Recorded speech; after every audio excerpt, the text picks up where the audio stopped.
Welcome, friends. OG Murphy here with you. We're getting ready to run some Pathfinder 2nd Edition with some pretty heavy homebrew rules and setting. We do play a little bit fast and loose here. This is a large game, 7 players plus myself. One of them is absent tonight. This is not a politically correct game. This is not a for everyone game. There is language. There are adult themes. We curse a lot, and that's just how it goes. So, with that being said, no offense is ever intended, and we hope that none is taken. But if you find yourself easily affected by that kind of thing, perhaps this is not the stream or video for you. For the rest of you, we're going to fucking get to it. Great Below, my campaign's Underdark. Things are getting real nasty. So let's get with those players, see where they're at, see what's going on. All right, I'm live. Hi, live. Hi. I wonder how many consecutive weeks that is. I would not be upset if you kept that joke up forever. Like keep the streak going. We'll see how long. It's just the running bit now. Yeah, just running bit. All right, you guys know the fucking drill. I don't need to get into it at this point. We're going to see who's going to start us off by telling us how their character feels. Right at the top with Tyler, who hopefully is not having a mouthful of food or anything. You there, bud?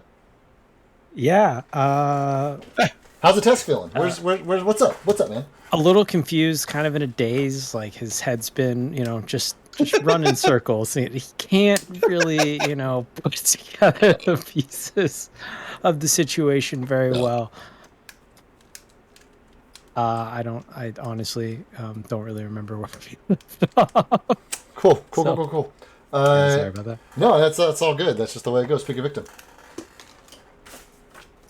Aaron. Yes. Yeah, I'm excited. I know that we had damn it, still excited. We had a few options in front of us, and yeah, I think that I would. My character's probably leaning towards going to the castle, but the idea of going through the portal is also has a lot of opportunities. So what could possibly go wrong? I'm sure we'll make it there no problem, and we will. Our magic users, specifically the one that specifically wanted to go here, will know how to use this portal, and he will teleport us to the missing city. And totally remembers what's going on. Yeah. Okay. And we won't run into hook horrors or worms or anything. And even though that was and that magic user has seen a ton of super familiar magic down here that's exactly in his roundhouse, so this should be no problem. That's what my character thinks. Yeah. Sweet. I love that. Pick your victim. Reed. Reed is, Reed's really not one to show that he's like angry. Not angry is the wrong word.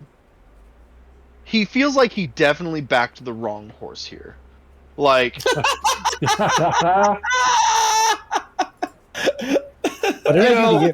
What did I do? He's had a lot of faith in a task lately, and he came up with this just like heartfelt message, just like, I'm feeling great about this. This guy, this gnome, this is the guy. This is the portal. This is what we're looking for. This is everything. I'm putting all my cards in on this. I believe that is verbatim. You said all my cards are in on this, or all my eggs are in a basket. I believe you did say that. And I immediately said, you know what? I'm with you, my guy. And then this gnome is like, buddies. Yeah. And then this gnome is like, nah, I'll see you later. Yeah, He gave us a map. You just go this way and you hang it right. He didn't really give us a map. He just gave us. He marked it on the map. He marked it on the map and gave you country directions. Is what happened. Yeah. Yeah. So Reed is in an interesting spot. Yeah. Cool. I love that. I feel like that's perfect. Who's your victim, Joe? Go ahead, Stover. All right. Arthur is, I'd say, pretty exhausted. He's not used to being underground for so long. Yeah. It's been a couple days since How long has it been in game? You guys have taken one long rest, but you no longer have the sun to go by. So, one sleep worth of time. It may as well feel like a week to Arthur. So he's used to having open sea air, or just air in general. So the confined space is getting him. It got the best of him. Remember a couple sessions ago, he just killed the drow for no reason other than I just don't want a loose end. I'm tired of creepy crawlers coming at me. Right. And him and Simone had a heart to heart where Simone had a hey, just because it's a possible 0.01% chance it's going to kill you, you don't have to kill everything. So Arthur had to, yeah, maybe you're right. I've been kind of on edge lately. Now remind me, was that before? That was after you and Arthur and Kythar executed the old man drow. Yeah, it's the same one. It was the same one. So that was after. Yeah. Okay, fair enough. Yeah. So afterward, there was who killed him? It's we both did, but we actually didn't get there. No, I think there was. I do remember Arthur straight up owning up to it in game. There was an in-character moment around that. I just don't remember the details of it. Basically, Arthur telling him exactly why he did it, and basically that the drow had been nothing but trouble, so he just didn't want to take any chances, and it's a permanent solution, so then he doesn't have to make any more decisions. Right, because this is coming off the heels of the Kobold debacle, where it's you've been trying to be passionate and merciful, and it hasn't really super worked out for you. It's hard to keep people alive anywhere, especially down here, right? Friend or foe. Love that. Pick your victim, bud. I'm going to pick Anthony. Anthony. Simone is Simone is a very passionate guy. He feels like he's got he always tries to follow his internal compass, kind of thing. He if he feels very passionate about something or going one way, he generally tries to convince the rest of the group, or at least sound convincing enough to win over some of the less intelligent members of our group to give him votes into what he wants to do, essentially. Mm-hmm. And Reed's just nodding in the background. And with this, he is essentially relinquishing some of that feeling. He wanted to go to the Cobalt City. He wanted to go up that way, a guaranteed way. We know for sure this is the way up, right? And we're kind of chasing something that's I've heard a portal. I know it's this way. I don't know what's there. There's so many questions and more comfortable, or he's less comfortable with this. But with the way A-Test described, he said he's willing to put his whole reputation on this. He's willing to give Simone all of his gold if this doesn't work out, kind of thing. That Simone's willing to go with him, and he's kind of relinquishing that that gut feeling, and it's making him uncomfortable, but he's got enough trust in A-Test right now to kind of follow him through. So that's how Simone's feeling right now. Okay, I love that. And I believe your choice is made for you, unless I'm counting wrong. Kythar. Keep it nice and short. Kythar, other than being complete darkness, is in his happy place. Yeah, there's nothing to do but hit stuff down here, so he's golden. Couldn't ask for a better vacation. He wishes he could see better, but other than that, he's happy to just hit stuff, huh? Kythar smash. Yeah, I'm not a ranged champion, so as long as they're standing in front of me, I can see them. Yep. Yeah, because on that note, that's a good reminder that the Great Below takes place in large part in total darkness. The occasional bioluminescent mushroom or crystal somewhere, but there are no streaks of light. There is nothing that resembles sunlight anywhere. Aaron made out windows that have a small amount of light into a stalagmite on the way down. But it's like this is very dark. So those of you who have low light vision can see well enough not to trip over your own fucking feet, but like you cannot stare across, like look across any of these chasms. Like you can see 30, 60 feet in front of you enough to like tell if a shape is creeping up on you that is a thing. But outside of that, you're not able to see super well. You guys have really been relying on Galfast, who has this like natural inherent superior dark vision, and the potions provided by a Tesk, who's given some of you guys superior dark vision as well. So I just want to like as we're setting the scene, like remind you guys that as I like pull stuff up that have light sources, because that's the only way to like draw things. It's like that's not necessarily representative of what your characters are seeing down here, and so, or at least all of your characters. So yeah, you guys are definitely a mixed bag right now. As Joe mentioned, you saved some prisoners. Some of them were kobolds who were pretty easily tricked. But you also had this like deep gnome who was just shattered over the death of his cellmate. And like he pieced out, because he has like funeral rites to do for this guy, and he was like he was just gonna die in the cell with whoever the the cellmate was, until a Tesk like talked him up and got him motivated enough to move.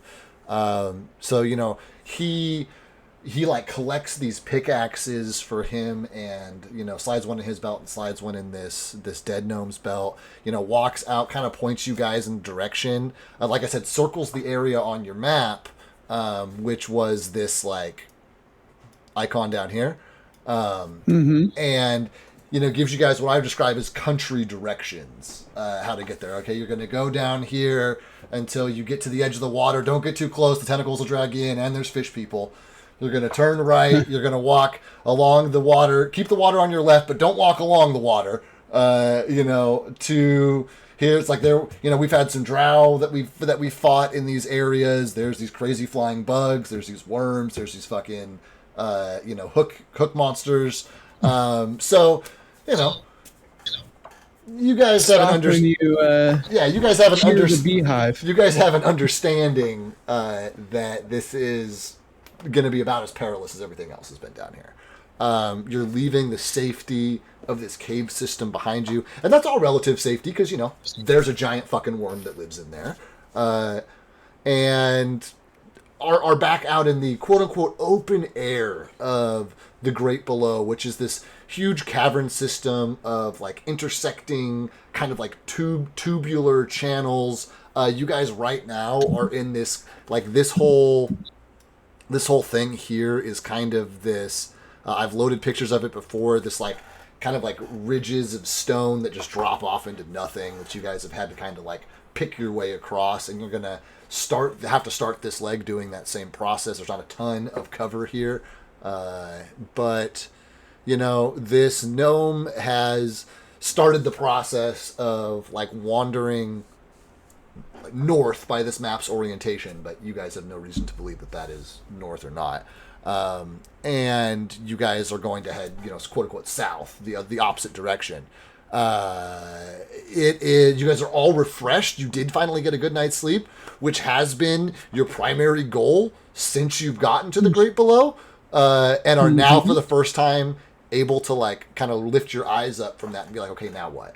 You're heading towards this portal that you've heard this gnome talk about, and it's gonna be a hell of a day. It's gonna be a hell of a day. What are you guys doing? You guys are gonna start this journey. I'm going to assume that anything you guys say is in a whisper volume, unless you guys are physically yelling. So putting you on notice. But I will, I'll be generous. I'll assume that if you're talking at a normal volume, I'll assume you're whispering.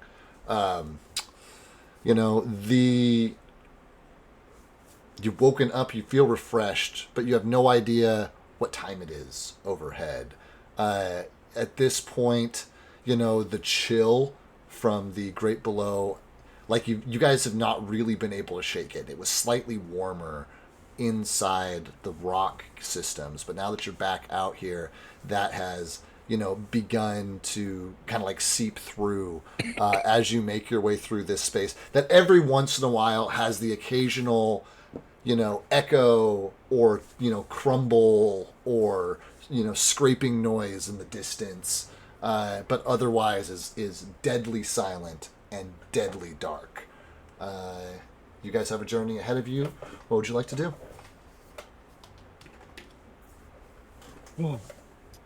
Make some breakfast. That sounds like a bad idea. That sounds like a very bad idea. Are you gonna start making breakfast? Well, I don't know. Get like food, I guess. Maybe is a better way to say that. I'm just gonna eat my snack pack that I brought. I think Arthur did cook a big breakfast for you guys at the last session before you left. I think that you are He did. I think that you are well-fed characters at this point. Arthur's gonna say, Okay. "What? Then breakfast wasn't enough yesterday." That was yesterday. Gotta eat once a day. Oh, did the Aragorn thing where he like throws an orange at the Hobbit? I'm gonna look at Atesk and be like, "All right, fool. You're kind of leading this group. Where do we go?" We just need to head in that general direction. I point in the direction that we need to go. The same that the gnome gestured towards before he departed. Hey, but before we go, are there any tracks of this worm? Do we see this worm anywhere? I'm saying that so hopefully somebody else besides me rolls a survival check. I can assist. Yeah. What is your survival? You probably have a better survival than I do. I mean, you guys have been following Galfast down here. He has been leading you up till this point. So I guess the question is, Reed, are you defaulting to allowing Galfast to lead you, or are you kind of looking to test for leadership here? I mean, no, I'm definitely looking to a test, but I'm looking to see if Galfast will help me look for the worm tracks. So, like, are we in the path of the worm currently? I'm assuming you guys have left the cave system behind and are just starting the journey in the direction the gnome mentioned. But if you guys, it's up to you guys. Like, you guys tell me, are you still in the cave system? Are you going to look for trying to follow? Because you are correct. In the cave system, there were a couple of ways to go that the worm has been going, that you guys have no idea where that shit dumps out or how long those tunnels are. So are you going to try and explore those before leaving to follow this gnome, or are you know what I mean? It's you guys tell me what you're doing. Can I have From a my meanwhile? understanding, oh, go ahead. Can I have a quick meanwhile while we're all getting ready? Yeah. I'm assuming there's some cloth around. I forget if I said this last session, but I had a note to myself. Maybe bedding or cloth. I would like to tear it up and somehow affix it to the people that are in heavy armor. Maybe Yeah, you did make a clanging. comment to this effect, and I ruled that based on the amount of dead the dead prisoners are wearing clothes, so there's lots of whatever bullshit cloth for you to do that with. I can't remember if I made a ruling on what the effect of that was going to be, or if I just acknowledged it and said that I'll account for it moving forward.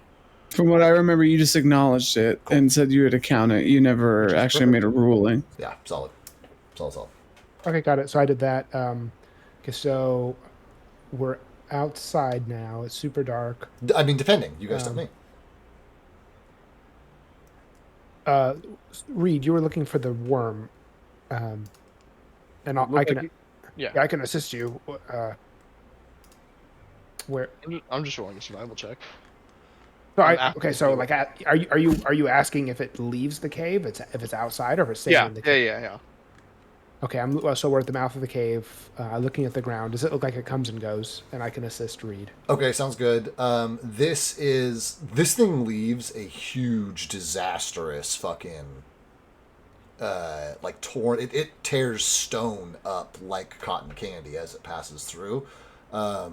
So it would be very obvious. I'm not even going to require a roll. No, the worm does not appear to come and go from this tunnel. Although the tunnel dimension does match the size of the worm. It may have made the tunnel in the first place, but it does not appear to come and go through this opening.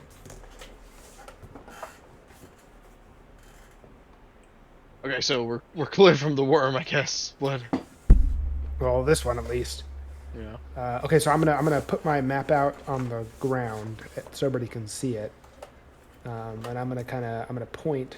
So we need to go south, walk along the lake as quiet as we can, but don't get too close to the lake because there's things in the lake along with the fish people, of course. Of course. Yeah, and then if we head southwest, we'll make it to the portal. Sounds like a great plan, Galfast.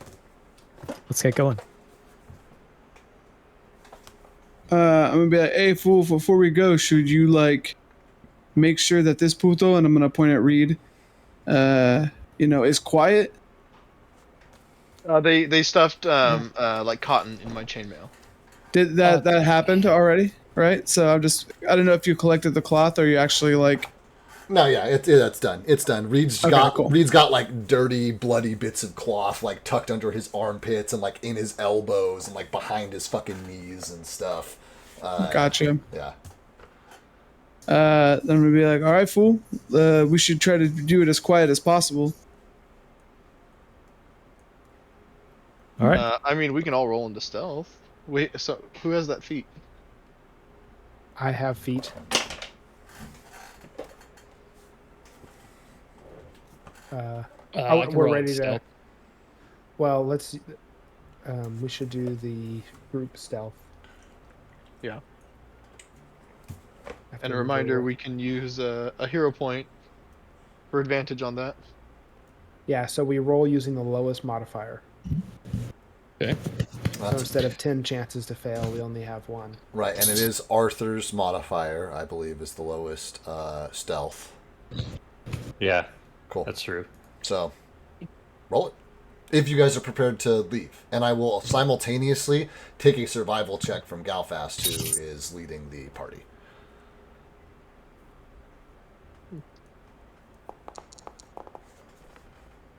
And I think, Professor, do you want to use a hero point just in case? And I'm going to rule that on this roll specifically, on any group roll, you guys can use anyone's hero point. I will use my hero point Okay, if great. we need to use one. Well, I mean, you guys decide that. You can. Yes. Can we just use it to roll with advantage? Please use it. Okay. How's like a Tesk helping helping everybody be like quieter in this process? He just goes, shh. He's just following everybody, librarianing them. Yeah. How annoying. Oh, I love that. Stover, go ahead and roll again. We'll take the higher of the two since Tyler burned a hero point.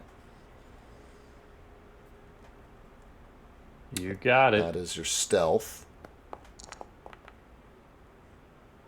Cool.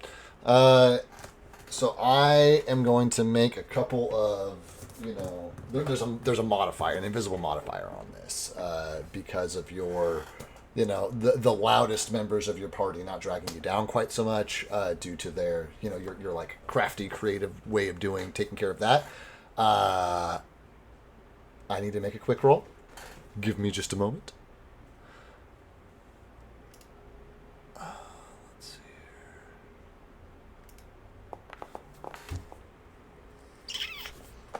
That is interesting.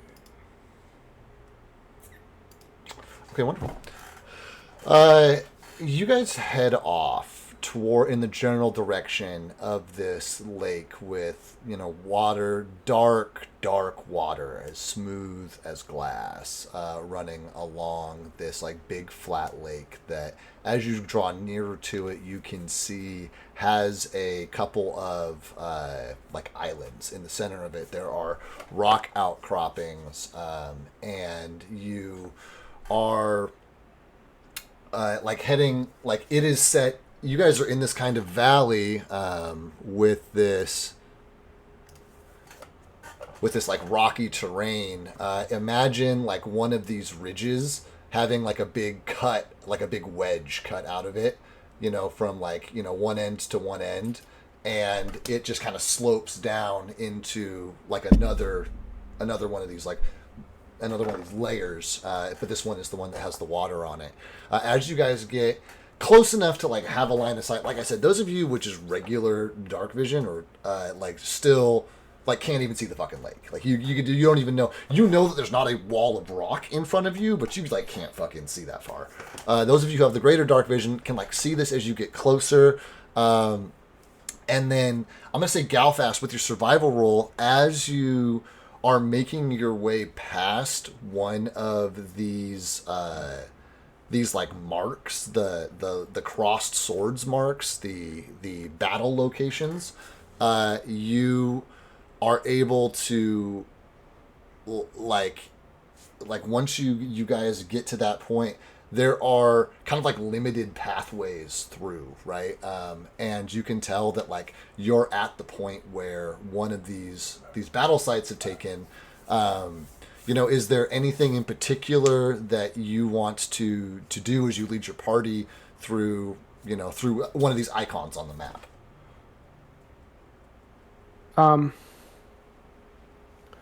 I think Galfast's biggest concern would be looking for survivors or scroungers or really anything that would be like eating the dead. Mm-hmm. So I would be super. I would be listening for any noise out of the ordinary. And yeah, I'm concerned if there's like animals here that are scrounging, or if there's if a guard is posted. I don't know why there would be, but maybe some like leftover drow, or actually, if any. I've tried. How long ago did this battle happen? They're not dated. They're just all you've been able to to discern was the symbols. Got it. So symbol, but I haven't seen anything yet out of the ordinary. Right, that's what I'm saying. But you are reading this map, and so you can like read it well enough to know that you're coming up on this, this battle site. So I'm just kind of like prompting you before you hit that point if there's anything that any specific tactic that Galfast would take. Yeah, primarily listening for noise. Okay, sounds good. I'd love a perception check from you. Does anybody else have any way in particular that they're trying to travel? Any specific concerns, or are you guys all just kind of like following the leader behind Galfast here? I've got two things. I want to pitch one to you, but the other one is looking up. Cool. Yeah. I feel like not enough people look up, or we usually forget to look up. So Reed is looking up, or at least trying to, check the skies every now and then. And Reed, you are under the effects currently of the last Greater Dark Vision potion. Is that correct? I believe it is Tyler's last Greater Dark Vision potion. I don't know if anybody else has any more. Cool. I can probably find one in my pack somewhere. Oh, I have that ability too. I totally remembered to buy a Greater Dark Vision potion. Huh? Cool. You are currently under the effects of the one that he created. So I will take a separate perception check out of you as you're looking up. That is blind. Yeah. That is blind. Yeah. In the meantime, Galfast, you guys are making your way through this point, and there doesn't appear to be anything out of the ordinary. After a couple of hours of travel, and by out of the ordinary, I mean nothing beyond the incredibly eerie and creepy-ass environment that every single noise echoing 13 times over a vast space makes. Like nothing out of the ordinary just means nothing's fucking attacked you or growled at you, right? Though, some of the sounds that you're hearing in the distance very well could be growls, but they're all so distorted over that much space that it's impossible to tell. Reed, you keep your eyes up, and above you there are kind of like in line with these ridges that you're walking along. There are these kind of like clumps of rock that calling them stalagmites isn't quite right, because they're more like oblong, and a bunch of them are like flattened off, and they look more like if somebody glued a bunch of boulders to the a bunch of like piles of boulders to the ceiling kind of thing.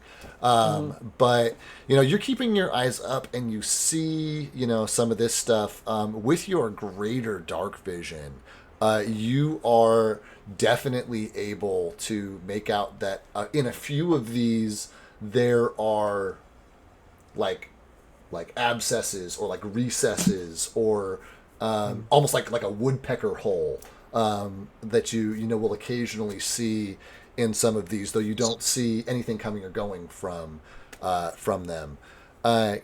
Galfast, as you're moving along, you can't, because of the nature of these ridges, how some are higher than others, you don't necessarily have a super clear line of sight everywhere. But along one of these ridges that you're walking, where it kind of like cuts right and then S-bends back left again, like somewhere in that S-bend, you can like make out the sound of a distinct like slurping sound, like.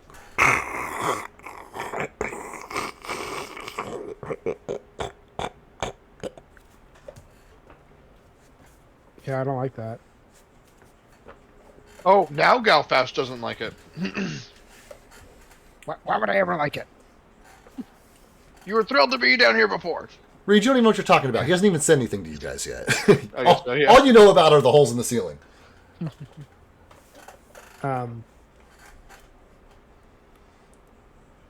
Yeah, I'd probably like signal for everyone to stop. And then I'd turn around and whisper, I hear something ahead. I think we should maybe wait it out. I'm gonna point up to the holes in the ceiling and be like, we may not be able to wait it out for long. We don't know what's up there. If I look up, what do I see? Yeah, with Reed pointing it out, absolutely, you see the same, boulder stacked on the ceiling kind of things, but there are definite like, calling them caves isn't quite right. I think a woodpecker hole is like a scaled up woodpecker hole is probably the best like description you can find. Like it's not especially with you as being a dwarf, it's not like a naturally occurring hole in this rock. But no movement.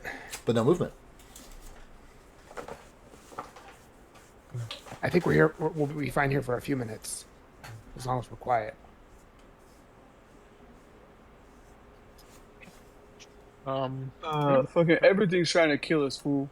So if we don't make some sort of decision now, we better be ready for those consequences.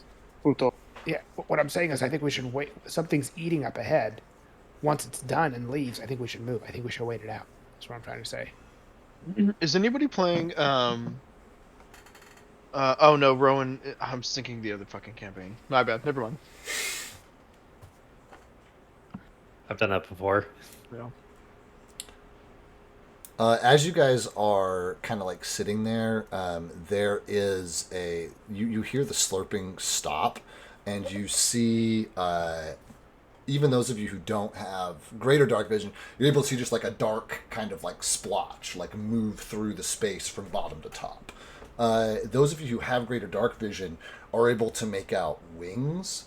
You're able to make out like some kind of like needle or like strange leg situation or like almost like it kind of like looks like a stick bug maybe, but you guys are able to make out something with like wings and whatever this point is and legs like shoot up and like disappear into one of the like holes up above.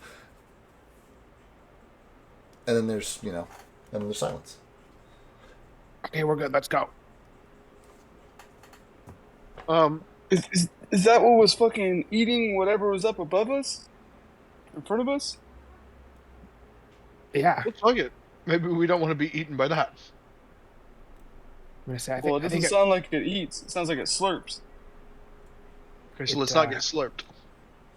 I think they may be related to your little friend. Here, on your back. Is that about that disgusting thing, fool? No. Little guy, do you know them? Little guy like comes out of his pack and he looks and like, hi. I'm not. They're not me. I'm not them. Hey, what's his name? I don't remember. Dang. Oh, likely story. Can you roll a wisdom save? No, he's not your character. I think you should name him. Hey, little guy, you actually might be able to help us out here. What do you need? We just need to get out of here safely. Keep your eyes peeled, or see if you can help us find a way out if we get down to it. Okay, I used to crawl. My ways out for me were used to be a lot smaller. If it's gonna be for you, there's gonna be big stuff in there. And he's like referring to the little like hidey holes that you found him in. Like he had like dug little like tunnels in between the tombs, underneath the city. Yeah. You can just see really well in here. Just keep your eyes peeled and let me know if you see anything. Okay. And he is like perched on your shoulder. You feel, all 13 of his little fingers tipped in like dirty fucking claws, like clink, clink, clink, clink, clink, clink, like, as he like sets them like very softly, tink, tink, tink, tink, tink, as he like sets them on your shoulders and like hoists himself up out of your bag all fucking hunched and weird, and his big globe pale white eyes just like kind of shimmering in the darkness as he's just like fucking scanning around. As he does, you like feel one of his little hands come up, and he does one of those like creepy old man points, up at the sky, and you see another one of those whatever it is come down, disappear behind the ridge in front of you guys, and then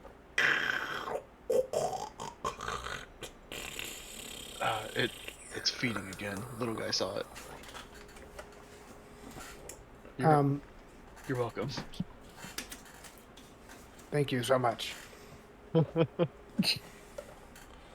Looking at the map again and kind of holding it up to for everybody can see, is there a way that we could go wide around whatever this little battle icon is? Yeah, but you're going to have to backtrack like 2 hours in order to do it. You're basically going to have to go all the way back to the cave system you were at, like scamper up the side wall and try and skirt around the top of the bowl in order to, and then it's going to add it's probably going to add at least half a day onto your journey. So what do you Damn, guys bro, think? I haven't heard a suck like that since Port Saucus. Nice. Hey, I even pulled up the map for that one to make sure I got it right. Yeah, I appreciate that. Hold on, I'm swapping back from my phone. Oh, who'd we lose? Anthony, he was swapping back. Okay. Puto, like, my whole thought process behind this is, I say we just go through, fool. What's the worst that can happen, right? You can get slurped. Arthur rolls his eyes. And I'm like, yeah, it can fly and shit, but I mean, so can we, right? Some of us. We might be able to sneak past it. And I'm gonna look at Kythar, who I'm assuming is sniffing his hand. I'm gonna be like, "You think we can, fool?" I mean, it's 7 of us and 1 of him. We're gonna kill it. If we have to kill it, we have to do it quietly. Well, if we fight it, we're probably going to kill it. All right, fool. If that's what we're doing, then lead the way. Should we wait for it to fly back up, or do we want to try and move on while it's busy? While it's Beating. Well, it's feeding right now. Let's go. Let's go. And I'm assuming we're going to use our previous stealth, right? Yeah, I mean, yeah, you guys are using your previous stealth roll. As you guys get closer to, I described this like an S bend in the like spiny ridge that you're walking around here. You like break over the like top of the ridge to kind of like come down the other side and like continue around the bend. And what you can see is that this ridge in particular like widens out a little bit. It kind of like widens and flattens out some, and there are there are like a couple of like the first plant life you guys have seen it all down here. There's a couple of these like little like plants that have their, those of you who don't have greater dark vision can't tell, but those of you who can, they're almost like a maroon color. All of you are able to see in this like dim light. There are a few like of those bioluminescent mushrooms that are around to kind of like help with some of the like line of sight stuff that, the glow that, like I said, very, very slight. It was so little that, back on the ridge you couldn't see them, but now that you've like come over the top, you're able to like make out these things that are probably like dwarf size. Like they're pretty big mushrooms. And scattered amongst them are multiple like bodies. About probably like 20-30 bodies, split about half and half between Deep Gnome and the Drow. The difference is that most of the Deep Gnome are still, for lack of a better term, intact. A bunch of them are like cleaved through and shot full of arrows and all this stuff, but they still look like Deep Gnomes. A bunch of the Drow are like flat, like if you pressed down on, like if you pressed down on a burger too much as you were making it with low quality meat, and it just kind of like splooted out a little bit. And the limbs are like wrapped in these like curves that are unnatural. They're like too, like you can't pick out a single joint on any of these bodies. And like perched on top of one of them is this thing that looks like a combination of a bat and a mosquito, with this huge like spear-sized probiosis that is like stuck basically like up the fucking ass of one of these drow, and Nice. is just like you guys are watching it deflate like a fucking air mattress as it's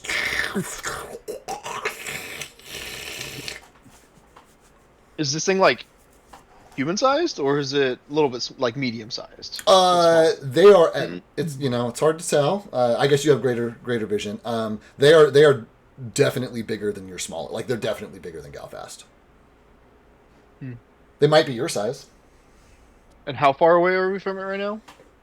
60 feet, about the limit of dark vision. Okay, guys, what do you think?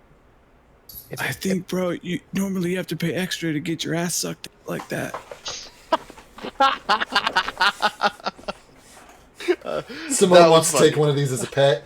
I wonder if I could somehow not have it eat my insides, but still have it eat my ass. I'm gonna smack him on the face. We're about to die, dude. Come back to reality. You're about to. Never mind.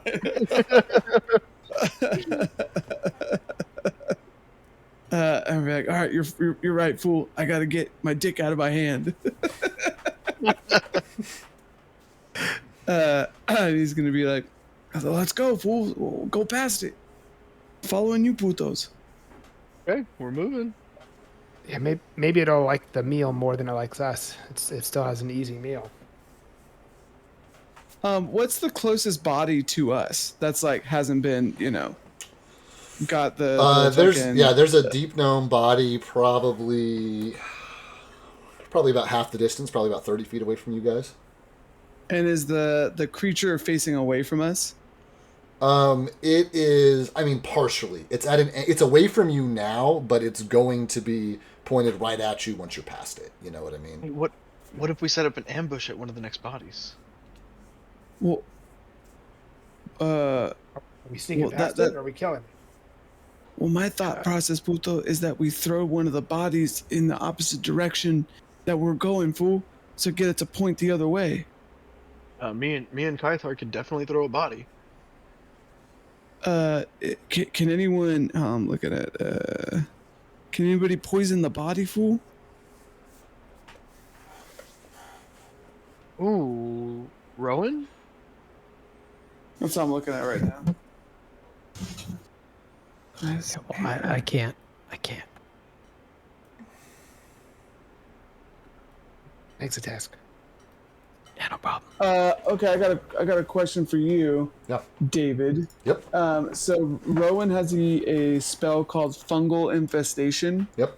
Toxospores swarm over a creature in an area, causing them to erupt and grotesque fungal growth. Can I infuse that into one of the bodies? Probably. Would you link it real quick, just so I can read it? Yes, I can. Yes, I can. Yes, I can do that. We have the technology. Bob. I know it says specifically an area of a 15-foot cone, but the No, range of touch- I think that's total. I wanted to see the nuts and bolts of it, of like what the poison and all that was. Yeah, I think that's totally valid. Absolutely. So, can we do that and throw the body? I guess. Yeah, I mean once Is- once you've infected it, it's going to be infested. Like it'll be a one and done for Rowan.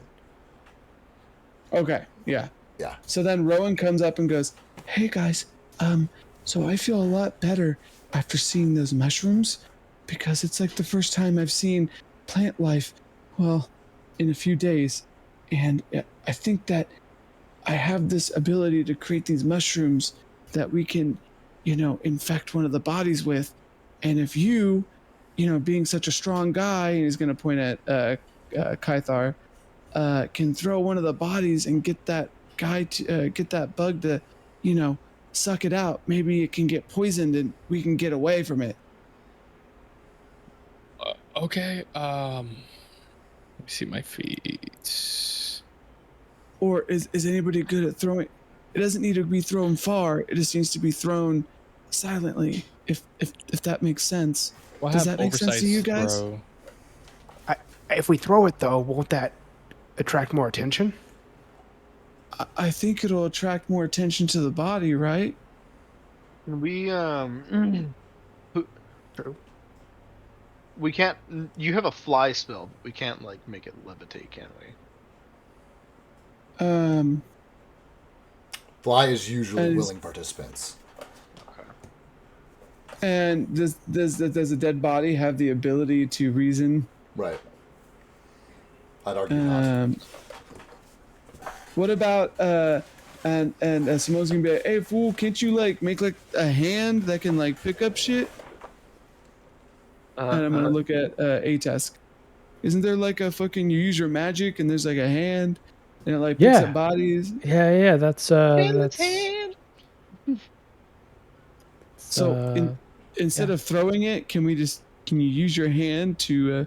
well, I move don't. it? I don't have it. I've heard of the spell. I've Well- seen people use it. You don't have it, fool. Oh, I can't. I can't do that one. I'm gonna say I have something. I have a magical hand, and I'm gonna Oh. do the thing where I reach over to the your other shoulder and tap your opposite shoulder. I love that. I fucking love that. Oh yeah, it's called a telekinetic hand. That's what it's called. And you don't have that? I don't have that. No, I'm I imagining. never bothered to learn it. I'm imagining you guys talking about this and a test being like, yeah, and like pulling out a book and like flipping through it as you guys are having a conversation and like landing on the page and being like, yeah, it's telekinetic hand. That's Meanwhile,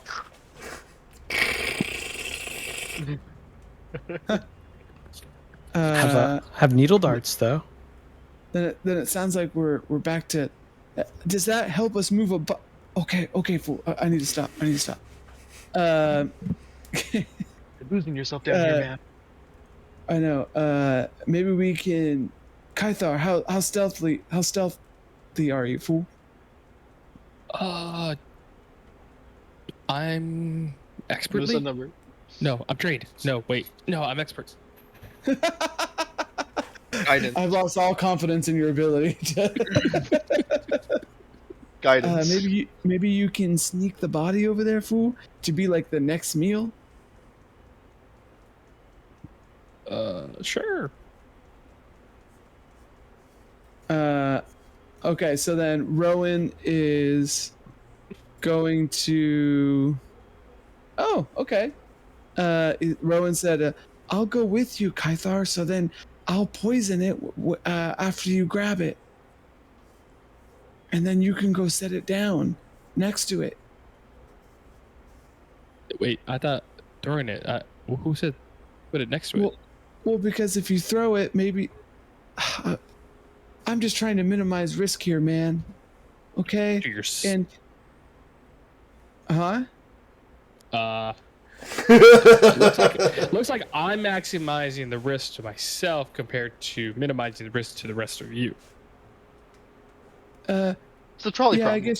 I guess you're right there. You know, like, I guess, yeah. So something that could potentially kill me fairly easy. I don't think he's gonna like tap you weakly on the shoulder. You're a strong guy. I don't think this thing could kill you, and you got all us right here to help you. All right, fine, fuck it. All right, so then he will go up with you stealthily, and if he needs to roll separate stealth checks, I will. Yeah, if you guys are breaking from the group, I will take separate stealth checks out of both of you guys. But before you do, or I guess while you're rolling, these two sound like they're going to go break off and execute this plan. I just want to check in with the rest of the group. Anybody got anything to say before these two wander off? Good luck. I'll give Kythar guidance for whatever his next roll is going to be. Yeah, Good luck. that's fair. He can have it on a stealth roll for sure. And it's a public roll or a stealth blind is GM blind. roll? Stealth is for sure a blind GM roll.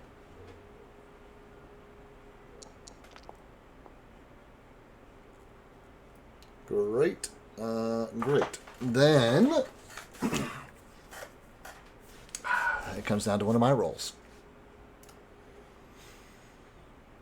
So you guys start creeping towards the first body, and I'm going to argue that you guys get to the first body no issue, right? Like, you guys are able to close that 30 feet. This thing is slurping away. You are now as close to this thing as you are far away from the party. It is going to roll a perception check and see if I guess I can do this. This is basically the thing. Ew. Well, I wish you would have shown us a picture of it before we made any plans. Take it back. Jesus. I opened up the thing and saw that. I honestly forgot that I picked a picture for it. I thought it was like a default, and I'm just like pulling up the stat block. I'm like, oh yeah, there's a fucking picture there. Here's what I'll say. You guys could not see it that well from where you were at with your lesser great vision. As you like close the distance and become 30 feet away from it, you can see all the like little hairs and the little like all the individual legs, and the slurping grows louder. But ooh, that's interesting. That's very interesting.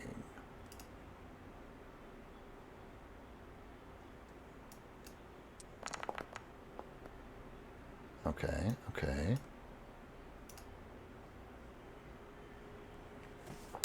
You guys get the body, and this thing continues slurping away. How are you guys gonna like throw it from here? Were you gonna like carry it and set it down? Like what? You guys are standing over this body, Rowan and Kythar. What do you guys do? He's like, okay, grab the body, and I'll go with you over there, and then I'll cast the spell on it. Okay, Okay, wait. Let's look at the body to make sure there's nothing that's gonna create sound when I pick it up. Sound good? That's actually a really good idea. I'm going to look at the body, see if there's like if it has armor, if anything I need to like take off so it doesn't create a big old ruckus. You look down, and this body is pretty well like shredded. It looks like it's been cleaved into by a pretty large knife in a couple of different places. But because of that, like, he's in leather armor, which would usually be pretty quiet, but there are a couple like buckles and clasps. He's like wearing a ring. So if you wanted to take a little time to like cut all that stuff off and like remove any of that kind of thing, you can absolutely do that now. It'll just mean that you're here for a little bit longer while you're doing it. Yeah. Sure. Cool.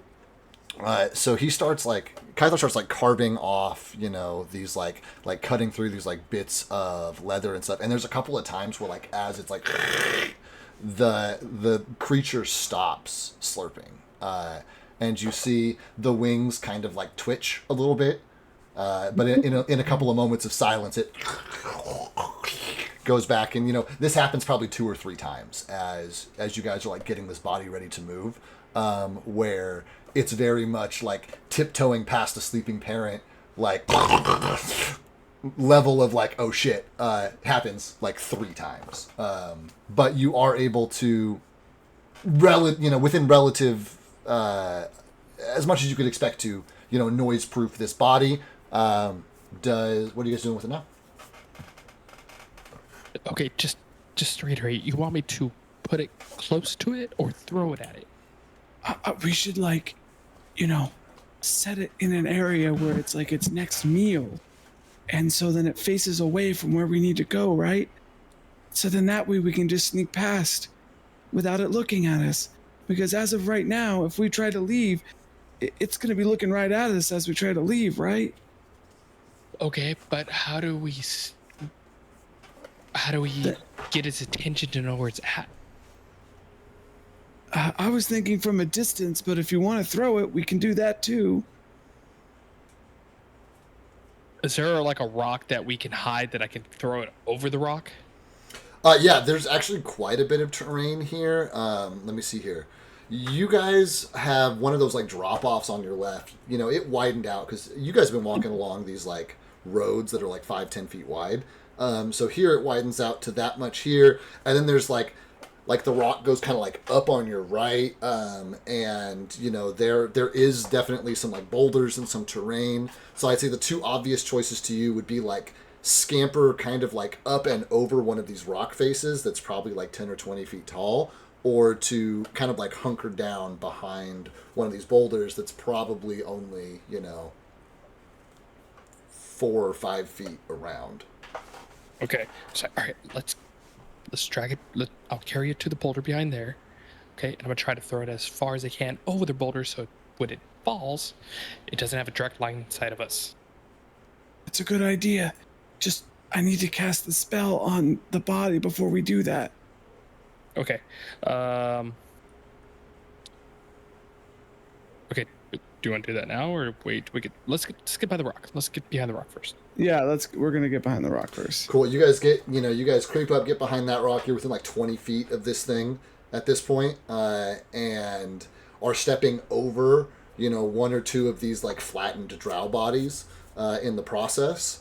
And as far as battle lines are drawn, you're definitely crossing from the side that the deep gnomes were on to the side that the drow were on, and you're beyond that kind of halfway point of the battlefield, and are kind of right behind this rock, which is unless you guys are perfectly in a line, not big enough for the 2 of you guys to hide behind, but it'll grant you some cover.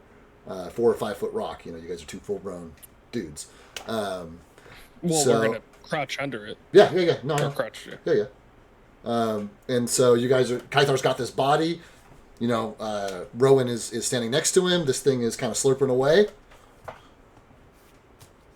And then okay. I will. Oh, go ahead. Oh yeah, go ahead. No, go ahead. You have to do your thing first.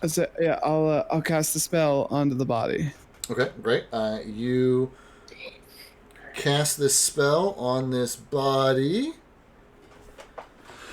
and let me see here. I think that you can probably whisper quietly enough your verbal components that you're okay in this scenario. Mm-hmm.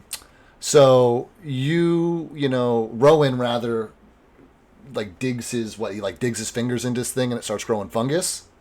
Yeah, so essentially he'll puts his you see him take something out of his bag, and he has these little seed components, and then he stuffs it underneath the skin in the body, where those cuts were, Right. from the large knife, and then he puts his hand over it, and then he starts muttering something quietly, and then all of a sudden you see these mushrooms slowly start to grow out of the body.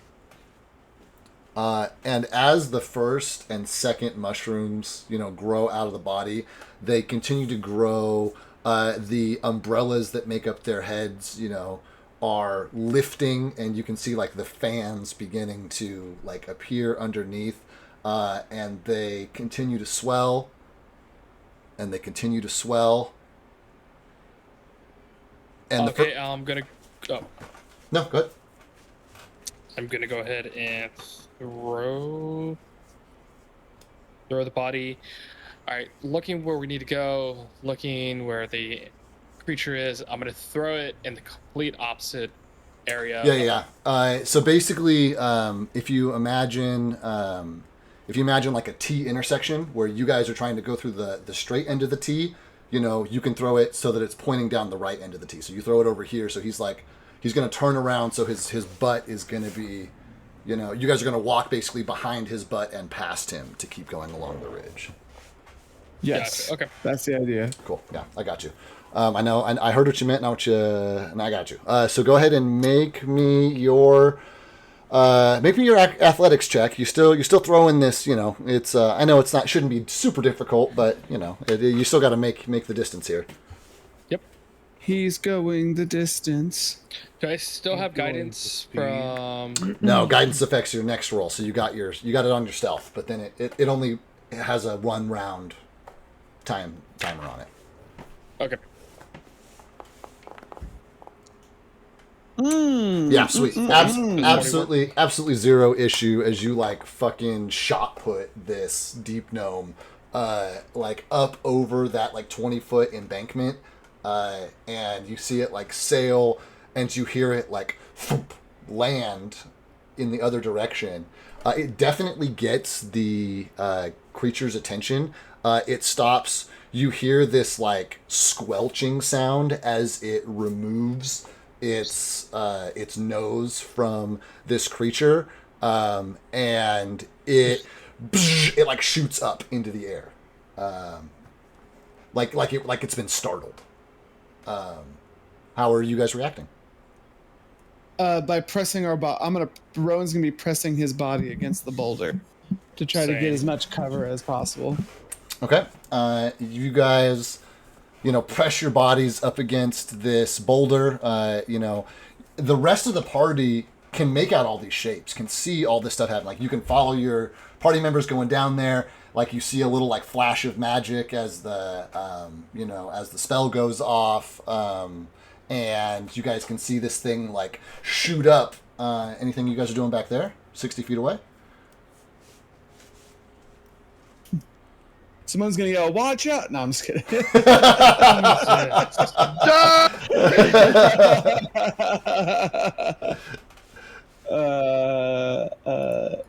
Someone's gonna just be kind of like, waiting on his heels, and he's gonna be like, just ready to summon Will, essentially. Cool. Love that. Yeah. Everyone else is just watching? I'm gonna look at Atesk and be like, "Hey, you're leading this fool." You guys are 30 feet away, so you're gonna have to speak up to speak to Atesk. Oh no, Simone is with him. I'm sorry. No, I was still hearing your voice as Rowan. I got you. Yeah. I'm gonna be like, "Hey, fool! Like, you're the leader now of this expedition." I'm not the leader. I just had a brilliant idea. You took the lead. A brilliant idea. And we let you run with it as a group, right? Well, we all have to run with it. We're going places. So then that's the point, fool. So, are you okay with this? Yeah, let me ask them if they're done, and then I'll cast message and ask. Kythar and Rowan. Kythar and Rowan, thank you. It's based on Rowan's name. Are you gonna start? Can we move? This thing Rowan's gonna respond. Yeah, you tell us, fool. Because they can't see anything. They've got their faces in a rock right now. Oh, that was Simone. What the rest of you guys see are it's all good. What the rest of you guys see is this thing sails up to probably 2/3 of the distance between where you guys are at and the rocks overhead. and you hear a low droning sound, obviously being created by like maybe like a secondary set of wings or something. But this thing has been totally silent, and it is now. You guys can hear this overhead. What are you guys doing? Well, they alerted him. It sounds like. Yeah. Is there anywhere that we could hide if we need to, like a little cave or like a little knife ridge or something that we can hide under? Yeah, I mean there are a couple of yes and no. You know, from where that bug is, absolutely. From the sky in general, no, not so much. Galfast would pull out his bow and get ready as soon as Galfast is waiting for one of them to see us. You don't see one seeing you, but you see 1, 2, 3, 4. There are shapes coming out of the hole above very quickly. More of these things. Yeah, I'm in cover. I'm still assuming our plan is going to work, where they're going to suck at the nasty poison body. But if one of them looks like it sees us or Rowan or whoever else is out there, Kythar, I'm going to shoot. Okay. Anybody else? Yeah, I guess I'm just gonna be ready to hit whatever gets next if something sees us. I don't have a whole lot to do here. My hands are tied. Cool. Actually, My hands little guy, how? Oh, Go ahead. no, it's all right. Go ahead. Little guy, how good is your eyesight? Can you see what they're looking at? He says, they're looking at your friends. A I'll test. message. They're looking right at him. I'll message Rowan and Kythar and say, "Hey, looking at you guys. You should move." And then I'll say to the party, "We should probably get moving too." Okay. Where are we going? These things start dive bombing the two guys behind the rock. Help them. Great. Okay, should we leave him? No. I just said we should go help them. 100 feet to Yeah, Simone and Rowan. Yeah, I guess. I'd like we're- to shoot an arrow. Great, perfect. Go ahead and take your shot. And everybody else needs to roll initiative. Because we're here. We're fighting. Can I have my? I was prepared to summon Wilb, so can I summon Wilb without it costing like my first turn, essentially? Yeah, I mean, I'll say that you see Galfast like loose his arrow, and you like simultaneously start casting. I'll kind of like give you guys both a surprise round. Like Galfast gets it for shooting, and then because you're with him, I'll say that you can summon Wilb in that same like time in the time it takes the arrow to travel, the distance kind of thing. Yeah. Cool. So then Galfast, go ahead. I guess you don't have a target yet. Yeah, I could just roll. No, here. What do I want to do here? I guess I'll load the map first. What do I have this under? Battle maps? I do.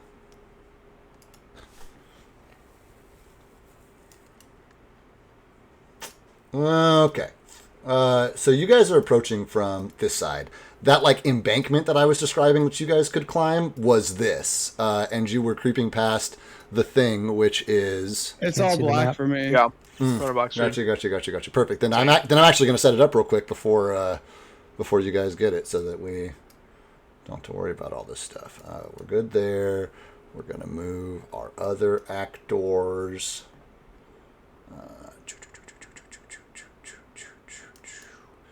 You guys are up here, so we've got Arthur's back with you guys. Atesk is back with you guys. Banjo. I guess I don't need Banjo. Kythar is up here behind the rock. Let me see here. What did I say? 20 feet away? 20 feet away. So that would be more like this rock.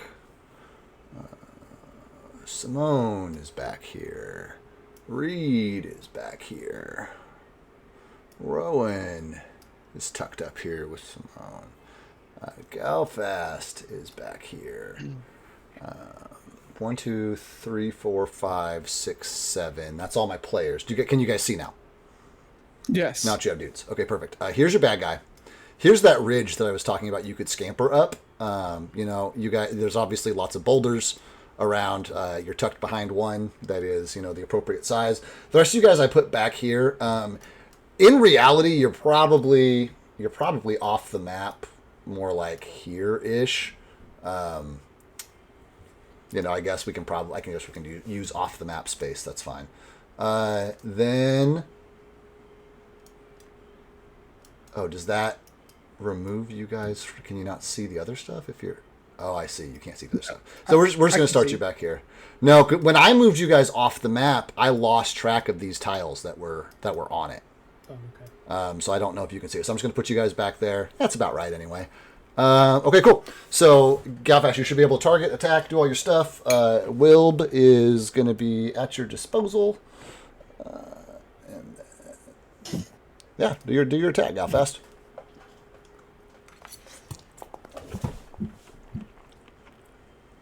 That's a hit. Yeah, no problem, man. Go ahead and damage it. Yes. Or roll the damage, rather. No. Ooh. Oh, nice. Pretty good. All right.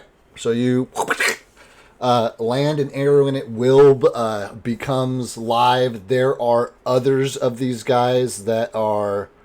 Because this thing just shot straight up. There are others that are approaching from like this side, which is where the hole is, and they're probably 100 feet up. They're dive bombing. It'll take them some time to cover the distance. Go ahead and roll your guys' initiatives whenever you like. Actually, I got to start the encounter first. We're running perception as our. You guys are running perception, except no, actually, Kythar and Rowan, you guys are rolling stealth for yours because you were tucked up behind a rock hiding to start combat. Everybody else, make your roll, and then go ahead and take your break. It's 8:03. We'll come back at 8:15, and we'll start with combat. So I'll see you guys in 10. Cool. Thanks.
Click.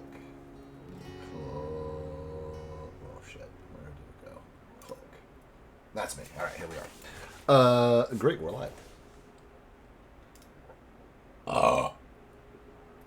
Yes, good. So we all rolled initiative. Reed came out on top of that, so you guys are going to have the chance to react. I did add the elevation for the dudes. Basically, these four are beelining out of one of the like holes up in the sky and have closed some distance. The other one has just kind of like shot straight up and is was a little bit closer to start, and so he's gotten a little bit closer since. But their focus seems to be singularly here.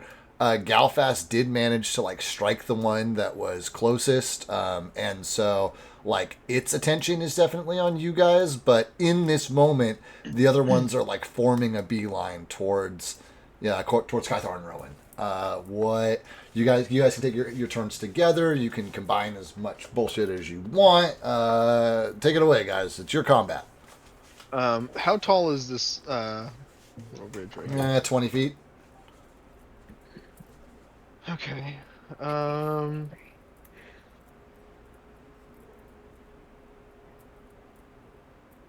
mean, I guess we'll get up there. I think I'm going to use. These are 10 feet or 5 feet?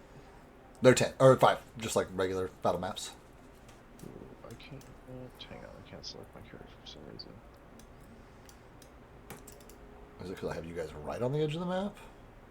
Shouldn't be. Because I can't see like right here. Is that all? Is that That's the edge of the map. Yeah, that's literally the edge of the map. Okay, because I can't tell like there's like a place we can go around to here to here. Yeah, 100%, 100%. You can walk around. If you wanted to go around to that side, you could absolutely go around to that side. I have token controls selected. Select tokens. Okay. There we go. Okay, there you Got go. it. All right.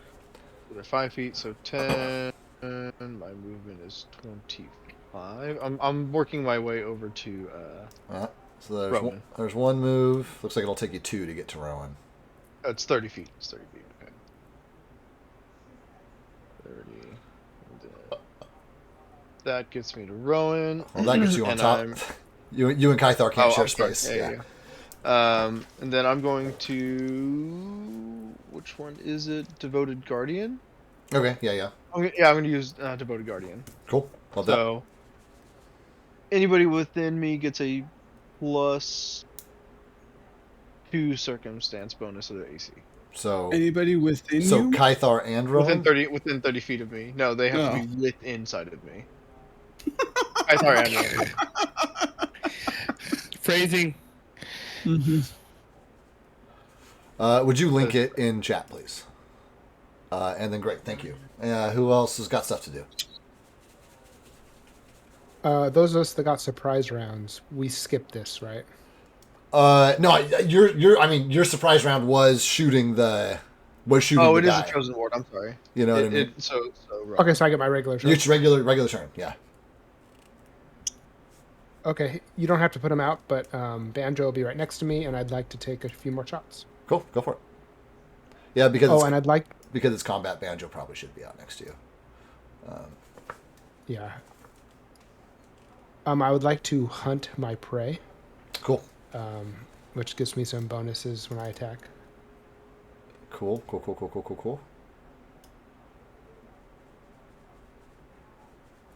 I'll do that on the one that I shot at, and I'd like to take another shot. Cool. Go for it. Game is set up that you can just do that. Where's my?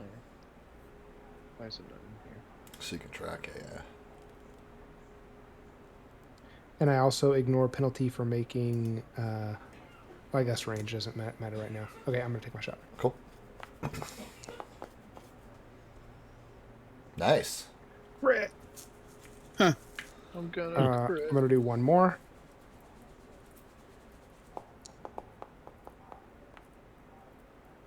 Miss. Okay, crit. Those are some dice. Crit. Oop. Damage. Pow. a huge fucking strike. I'm gonna say, remember, we have to be quiet. Also, Professor, why are you low on life? And Rowan, you're also low on life. What the hell? You guys should probably just hit the bed icon on your characters to reset them to, their rested state. He's been bedded. I have one more action, but some other people should go. Maybe I'll do something later.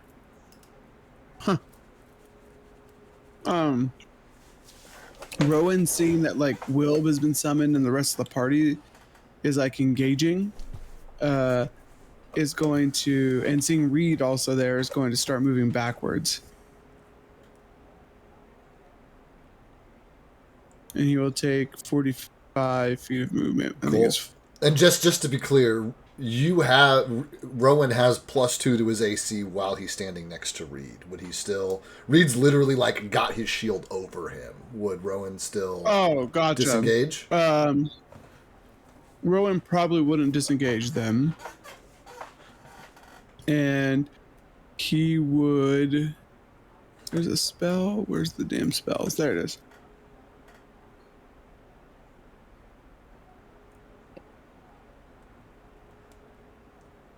Let me see here. Nope. He would wait for the. Is that creature the one that's not feeling good? Is that on the ground? No, that guy's on the ground, right? It is 60 feet in the air. Elevation is active. You guys should be able to see that.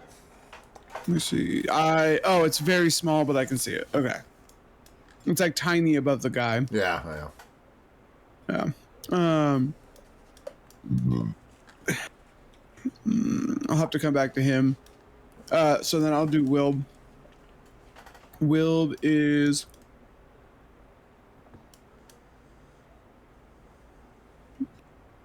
going to move up one movement. He has 65 feet in the air. And since he will use, he will hold an action, so he'll spend 2 actions to hold for 1. And it will be with once those creatures get into range. Cool. You got essentially. It. Yep. And then, and since they share, then that's Simone and Rowan's turn. Cool. For right now.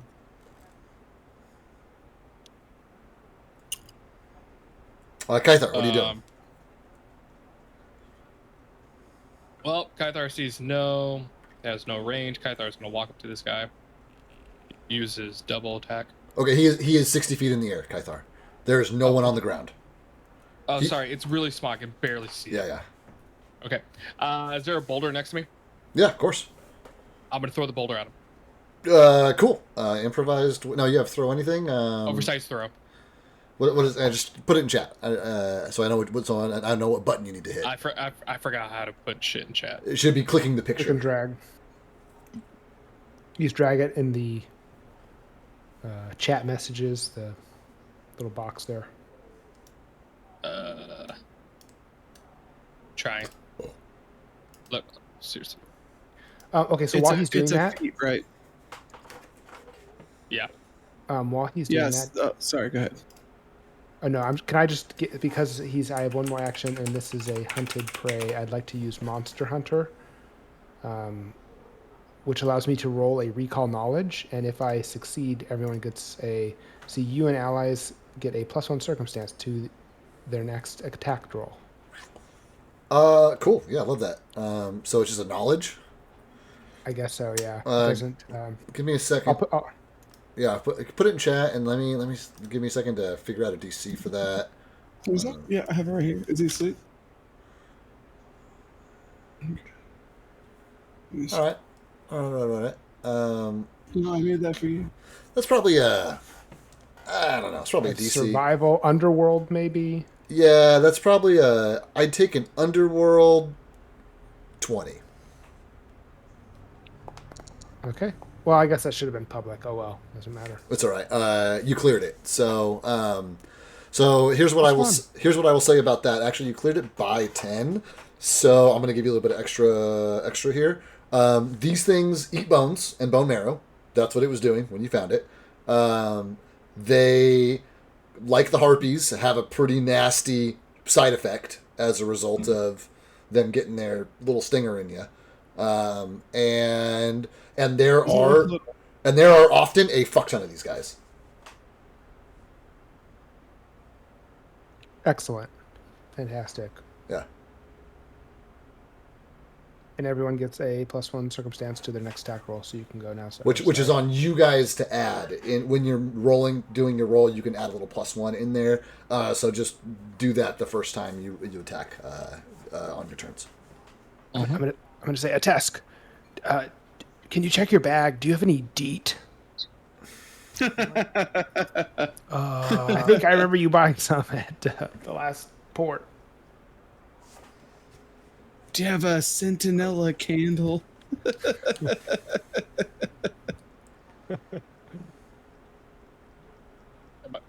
I'm gonna throw, right? Yeah, 100%. Yeah. Okay. I'm about to say, Aaron wanted to give you a little bonus, unless somebody else had a little bonus to give you. But you... Oh, God, what do you do? Object is simple weapon that deals da-da-da-da, da-da-da-da. I don't care about the specialization. What do you fucking roll? You must have, like, a basic attack. Athletics. Yeah, fuck it. Give me an athletics check. That fits. I think that still beats their AC. So that would be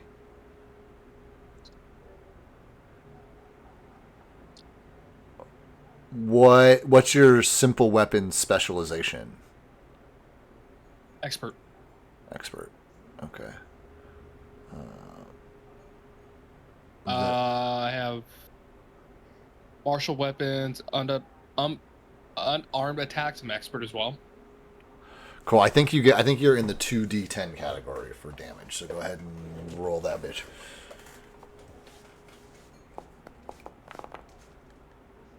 Yeah, cool. There it is. Okay, so I didn't have to move. Oh, I did move him through a rock. Yeah. Is there another boulder I can throw at him? There is, but I can see the oversized throw is 2 actions. So by my math, you are tapped out. Oh, okay. All right, who's next? I'll go. I will cast Slashing Gust on the one 60 feet in the air. Magic missile. Or I guess I will need... No, Slashing Gust. No, I know. But it's the new magic missile. It's the new basic attack that gets rolled every time. I will take one of my moves and move 30 feet.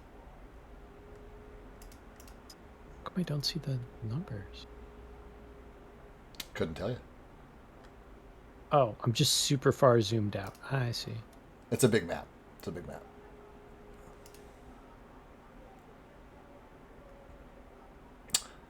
So here's my question for you, bud. If he's 60 feet in the air, I can reach him. how are you gonna gust? How are you gonna get him with the gust?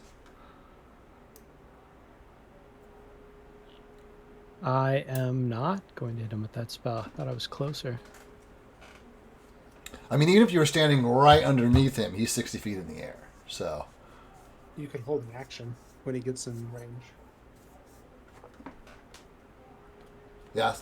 I mean, spend 2 to... Yeah, that's easy.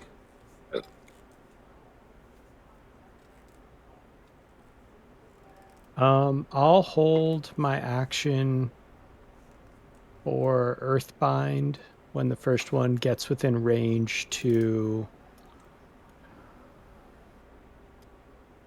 Oh, that was the one that you, like, pulled him out of the air or some shit, right? Yeah. That you did to the harpy? Yeah. That's a good fucking spell. Cool. And that's got a range of 120 feet. So you could cast that one now if you wanted to. I don't want to cast it on the one that's closest to us. I want to wait until one of the other ones gets close enough for us to hit. Cool. Just want to make sure you have all the information. Yep. Thank you. Yeah. That leaves our boys Arthur and Arthur. Who, me? Yeah, so he's been reminded that they're trying to be quiet, and so far this has been a pretty silent, or pretty quiet battle, all things considered. How's Arthur doing? What's his plan here? He's gonna get his gun sword out and make sure that it's unloaded, and he proceeds to move forward next to a test. Okay. He's gonna take a defensive posture, and he'll hold his action to basically see if one of those flying monsters comes their way and is ready to take a counter swipe. Cool. Sounds good. Love that. Standing with you, Tisk. Right on. Right on. Okay. Is that all you guys? I think so. Then this is going to be really easy for me. Everybody's just going to move. What do we got here?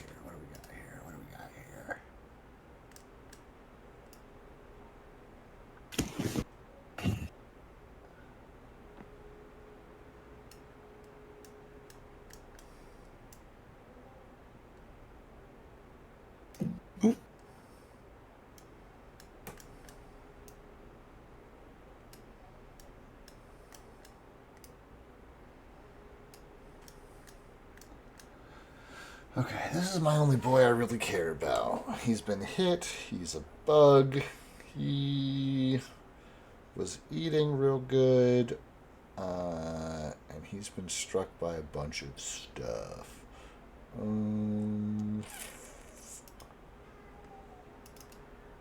He's gonna...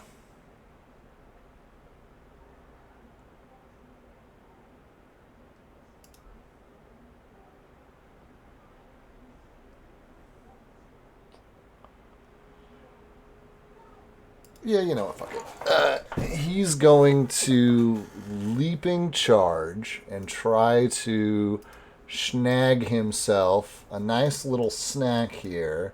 Kythar's looked like he's got some real big bones, and he thinks Ooh, yeah. he thinks that Sounds looks about right. he thinks that looks tasty.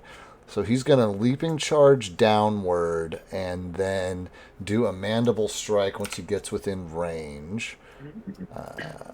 With a +1 circumstance bonus. That is a hit because of the circumstance bonus. That is, what do you know about that? All right, man, you got to make that fortitude save for me, for the marrow rot.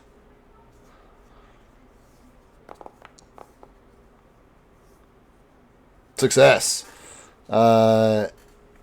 And a critical success, as a matter of fact. So then... Mirror rot doesn't sound fun. You're super good. No, marrow rot is definitely not fun. But there is still regular old school damage. It's not real crazy. As he, like, wedges his probiosis between, like, you know, your collarbone and your neck and just, like, shoves this giant spike in you and starts sucking out, like, blood and bullshit. That does put him on the ground, though, so he no longer has elevation, and that's going to take his whole turn. So let me see if I can pull his elevation. Everybody else literally used their whole movement to dive bomb. They will be, like, upon them next turn. You guys can, like, see that. They're, like, picking up momentum as they're speeding down here. But it is back to you guys. What would you like to do? Kythar would like to fuck up this bug. You know, I thought you would.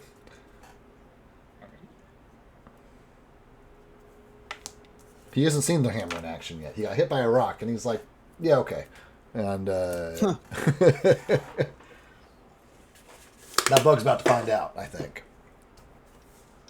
So that's all you, bud. You can target and roll your attacks whenever you're ready. I fucking target him.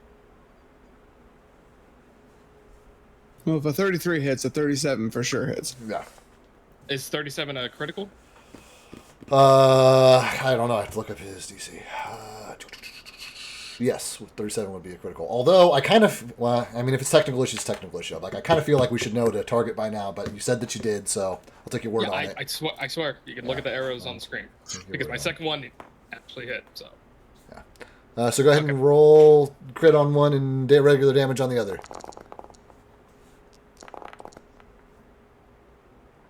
That should do her. I just imagine all the D6s, the like the GIF with the hot dogs flying at that guy's face.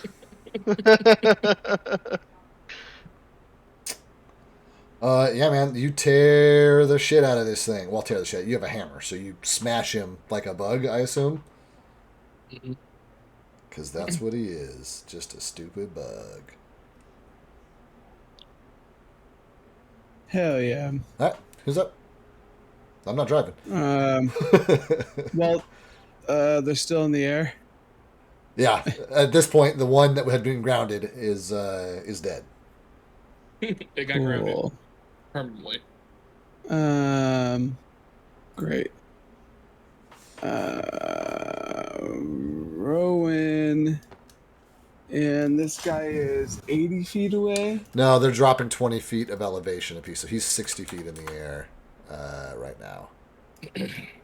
Okay. So from Rowan, how is he still 60 feet? He'd be slightly more than 60 feet from where Rowan's at, because it'd be 60 feet if Rowan was standing directly underneath him, which he's not quite. I mean, yeah, I will say close enough. Okay. They're within 2 tiles. I think that's close enough. Then he will target him and do slashing gust on him. You got it. And he will target and he will attack.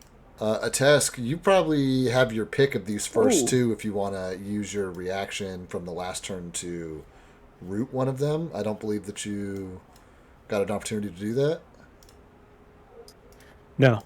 Yeah, I think you. No, I haven't. I think you should definitely do that for your last turn, not for this one. Cool. Yeah, I'll cast it on Oh, nice, Rowan. this one right here. Cool, sounds good. Rowan, what do you fucking do? You got an attack? You got a damage you roll, or what? Oh, it's a deal. Yeah. I roll damage, and he also takes bleed. Cool, love that. This is double damage. So whatever that is, double it, and then he also takes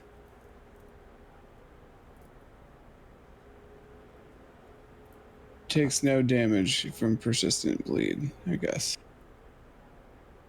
Interesting. No, I have to click damage. Okay. I'm like, interesting. Yeah. Does he like have a thing? Oh wait, no. It gave Rowan it. Whoops.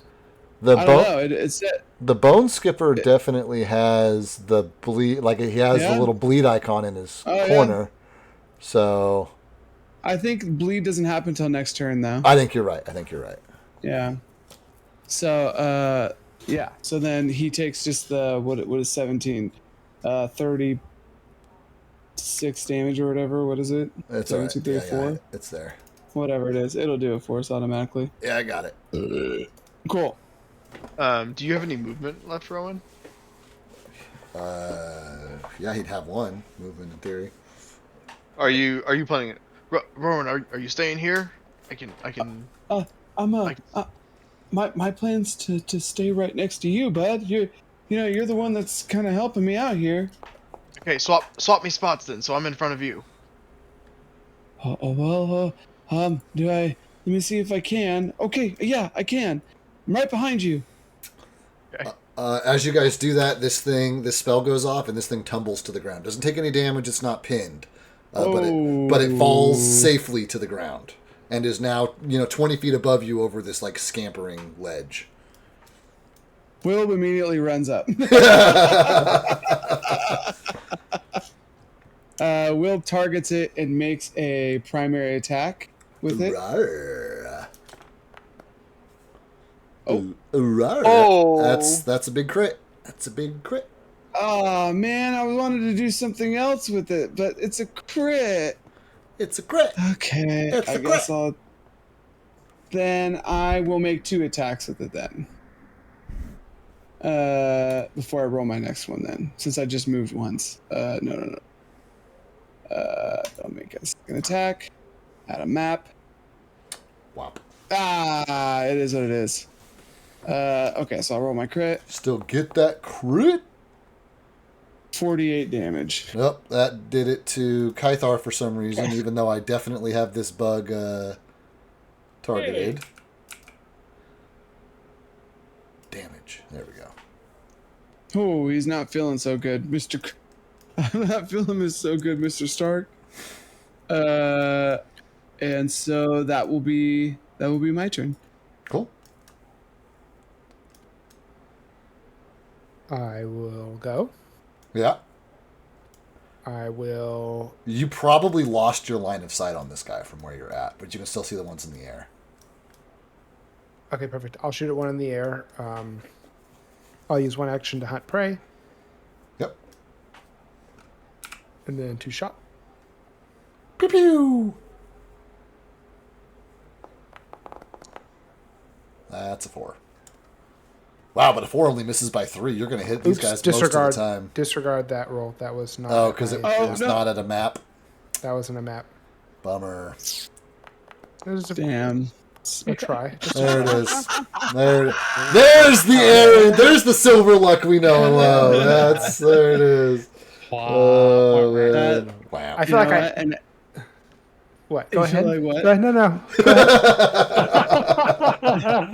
Please. The 4's real close. I feel like everything's right with the universe. Yes.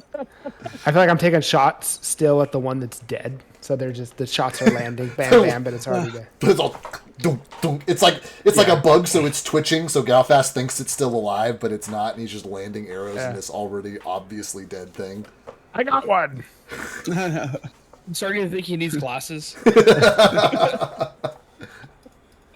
Banjo is going to hold his action if one gets close. He is going to, he's going to do some claw attacks. That's good. That'd be a good. We talk about the joke campaign. That'd be a good basis for a joke character. An archer who has terrible eyesight.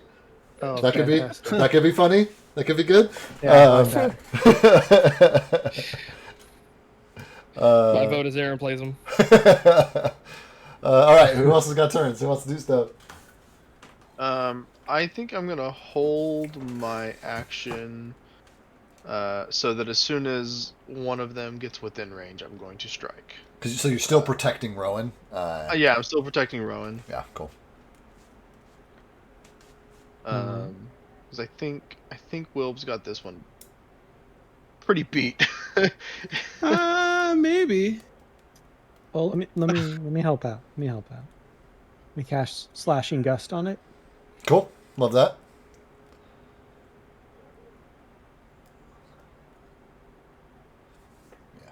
Will does want the sucker in his ass, though.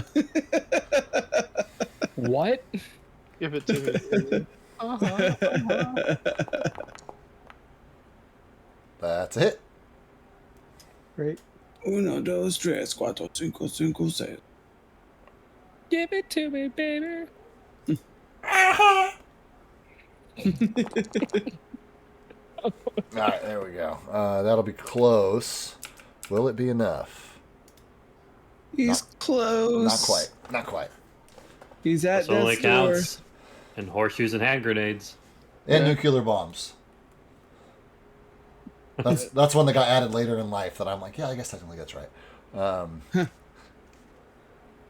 That's it? That's what you got to task? Oh, that's all you got? Show Is that me it? what you got. That's That's all it. you get? I guess I'll cast Shield too. I want to see what you got. Cool.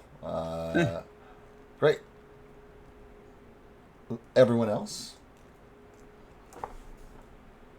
Is that all you got? Pretty sure I don't have anything else I can do. Yeah, you're all tapped. All tapped. Simone, you did stuff. You did your stuff through Will. Galfast took his attack. I think it's Arthur is the last guy. Yep. Yeah, no, Arthur's just gonna hold his position. All right, cool. Love it. All right, now we're going to get into it. What are we going to do here? Probably first thing we're going to do is we're gonna have my boy try. He's gonna take a go at Will. He's gonna see what juiciness he's got in there. Then you juicy in there? Yeah. It says you rolled some dice privately. Oh, interesting. It should not be private. That was a wow. That was a 35. Holy cow! Yeah, that hits Will for sure. Oh, that for sure hits. So go ahead and roll the. Can you see the strike in the chat at least? Do you have the fort save there? No, it just says privately rolled some dice. So just roll a fort save. Can you see that fort save? Yep. Cool. Would you do that one? It's interesting that was private. All right. So damage. Undo that. Man, Well, he's this dead. this Nope. this targeting is super weird, man. I even untargeted and retargeted Wilb in between, like when I did the attack, because it did the attack correctly, right? I thought it was highlighted, but I could be wrong. Oh, it'll be highlighted. It's whoever you're highlighting is, or it's like who's selected. Oh, maybe it's Not because targeted. I'm double click. Yeah, maybe it's because I'm double clicking the other guy to like pull up his stat block kind of thing. Yes, I think that's what the thing is. What Yeah. it is. That's probably what it is. Okay, so there's the damage. Wilb takes no damage. Do you have big time damage damage resistance? Nope. Then why do you take no damage? That's a great question. I don't understand. You have no damage resistance. Damage. Wilb takes no damage. Because I have 0 hit points. That's why. Oh, that makes sense. Let me match it with Simone's then. Because you guys share the same pool, right? In 2E now? Yeah. So you can just take it. Yeah, so you can just. I'm about to say, I can just apply it to Simone, if then that'll. Yeah, just apply it to Simone. That'd be better. Yeah, okay, cool. There we go. Then there's that. Ow! Does that mean you guys both have enfeebled then? No, after we don't a share day, it that way. I guess. No? I don't believe so. I think if I can double check, but Okay. I'm pretty sure actions. It's up to you and how your world works, obviously. But I'm pretty sure we don't. Let me see here. I'll take a look. That's fair. You can keep going. Yeah, because it won't affect you until tomorrow anyway. It doesn't look like the onset is a day, so we're good there. I just need to know, is Marrow Rot like a fucking effect that I can? No, it's just enfeebled. Interesting. All right, I'll have to remember this. But okay, so sweet. So then we're going to, as they see these arrows flying in, they and this cat just like fuck up this bug. They immediately veer, and they start heading towards the source of the arrows instead, because they don't want to get fucked up by Wilb. Mm-hmm. Hey, that's me. Hey, that is you. So after dropping elevation, this guy is going to end his turn on fucking top of you, but out of movement. This other guy... Is he in melee range of Banjo? He is within melee range of Banjo. Don't mind if I do. Banjo, dig. Dig, dig. Making the ground... I feel like making the ground unstable around them probably won't have an impact on the flying creatures, but, you know... you can give it a go. You can try it. No, I think... hold on. I sorry, I didn't know I had a new ability in Banjo. No, you're all good. I know that you recently sized him up and all that bullshit. Then our boy is going to... Does Wilb have an attack of opportunity? He does. Take it. He's flying away. Okay. He will take his attack.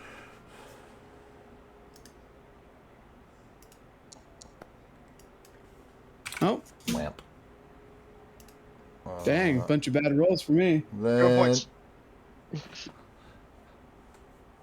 Then he's up in the air. Ooh, Badger Rage! I'm going to enter. So, looking at Banjo, his armor is already like ill-fitting, and his like fur puffs out, and his teeth get long, and it's like when a werewolf turns into a bigger werewolf kind of thing. Yeah.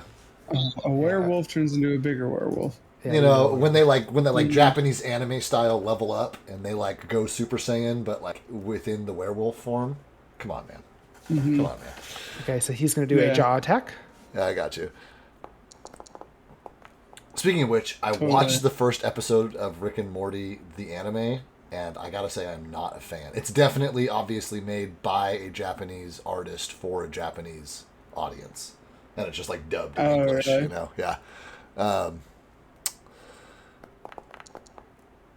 Yeah, 30. That's definitely gonna hit. Did you not target for the jaw, or did it do that thing where it doesn't? Because 30's hit both ways, so you can do damage on. My double clicked. I don't know if that deselected or something, but Maybe I reselected possibly. for a second. Okay, so I think I'll double clicking is bad. Yeah. double click is bad. It's just muscle memory. But I'll do 2 damages. Cool. Yeah.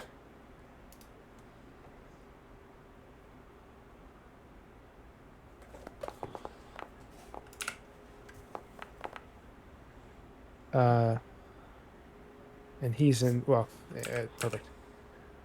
Damage. Great, and that worked correctly. Wilb missed this guy. He's back in the air. And we're back to you guys. Yay!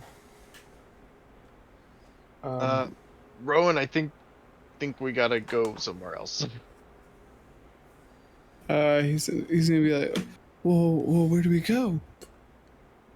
Back there. They need help. Oh, okay. And I'm He's on gonna my start- way. I'm on my way. He's gonna then, cast. Let's see. He's gonna cast Gale Blast on this guy that's near Yeah. Seen Better Days. Yeah, go for it. So you need to. Oh, I got a do the 4. I got a DC 4. Yeah, I see it. I see it in Yeah, there. I yeah. see it in there. I see it in there. It is now private. There we go. so you let me know. There's a bad roll for me. Why is it private? Maybe it's a setting I need to change. That was a critical failure. Oh, gotcha. Critical failure. Creature takes double damage and is pushed 10 feet away. Cool. Yeah. From you, So 10 I'll feet roll away. damage. would be- Yep. And do that double damage, 30 damage. I will double it. Bow. There it is. Hey. Cool. So this guy gets blown like up to the top of the cliff face. You know, I know it's 10 feet, it's 20 Hell feet cliff yeah. face, but he just gets straight up like blown up and over, and he's now like on top of the ridge, kind of like out of melee range. Nice. Yeah, cool. I guess now that I'm here, I'll hold my last action to make an attack on anything that gets within range. Okay. No, Yeah, nothing. in front of Simone. I guess this is. I can't move another space. Got you, because there's a rock wall in the way. Simone's gonna. So are these guys within 30 feet of each other? These two insects? Here you go. No, because one of them No, is 60 one's feet in the 60 air. feet, one's 60 feet away. Man, that's what it is.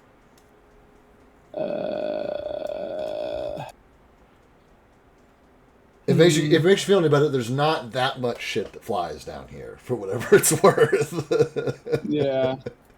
I'm gonna go ahead. Yeah, go ahead. No, you go ahead, please. I was gonna move up with Will. Is there another boulder I can throw at this thing? Yeah, I think so. Okay. Athletics. Yep. Although I did miss, it has a range increment on it of 20 feet, so it is going to come up a little bit less than whatever your roll is, because he's 50 feet away. But go ahead and He's roll. at death's door anyways. Yeah. Simone's gonna be like, hey, fool, is there any way to get these putos on the ground? 29 will not hit him when you... Well, I guess, hold on. Minus... It's 2 range increments. No, that's still on the nose, his AC, so go ahead and roll those 2d10. Okay, give me. You can just roll from the bottom bar, and I can apply damage that way too. 2d10. Because I'm sure that'll do it.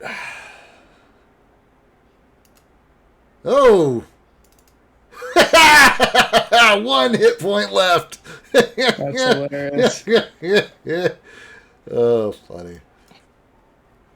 You did this thing with a rock. It goes all erratic flight pattern. There's like blood just like fucking flowing off of this thing. The wings are like not even flapping in sequence with each other anymore. This thing is ragged. This thing is done. But it is still up. I'm gonna throw a pebble at it. I know. Okay, I'll do some of my shots. Cool, take 'em. The one that is not feeling good. I'm going to apply the +1 to everybody's attack roll. Okay. It doesn't say there's any sort of downtime for it, so I'm going to do that. I'll put that back in chat, and then I'm going to do my first attack against that one. Cool. Thanks, chat. Yeah, thanks, chat. Chat, you seen this? Oof. Okay, I'll roll damage. Chat, you seeing this? That's how you know you work in high school. Yeah. They're always like, how do you know these things? I was like, I'm on the internet too.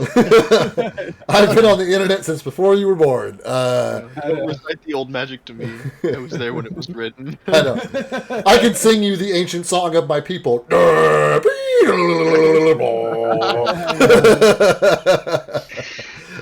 we go. I'll apply that damage. Telephones used to be on wires back in my day. Whatever you say, Grandpa. Let's get you to sleep. Phone book. They Stop yelling at the cloud. They frequently tell me they're gonna put me in a nursing home. Wait until they see how expensive those are.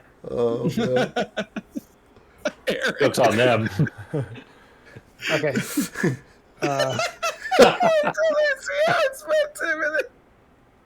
But, Got him. jokes on them. That's how you know we're aging with that kind I of joke. What's your credit score? Do they even know what that is? What do you mean you're 15? Okay, so I took a shot at the one that's closest to me and it hit. Yep. And then I shot at the one at death's door and I missed. Right. And But does it take anyway- an action to do the +1 thing? It does. Okay, yeah. so that's it. But the one that's not feeling good, everyone gets a +1 on, and Banjo is going to hold an action for another melee attack. Cool. I am done.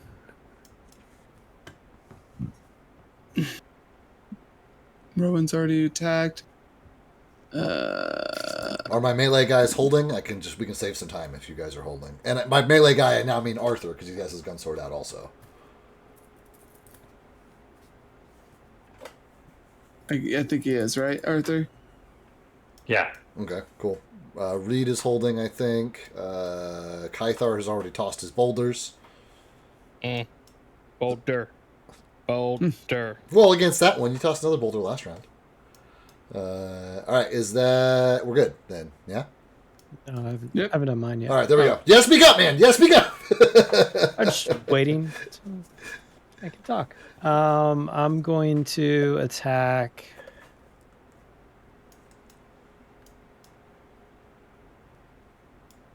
Let's see. I'll move up over here. Yeah.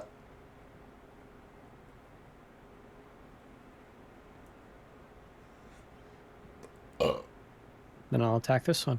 That Bold. death's door one, the one at 1 HP. The one with one single hit point. The one that a strong gust would destroy. All right. Attack!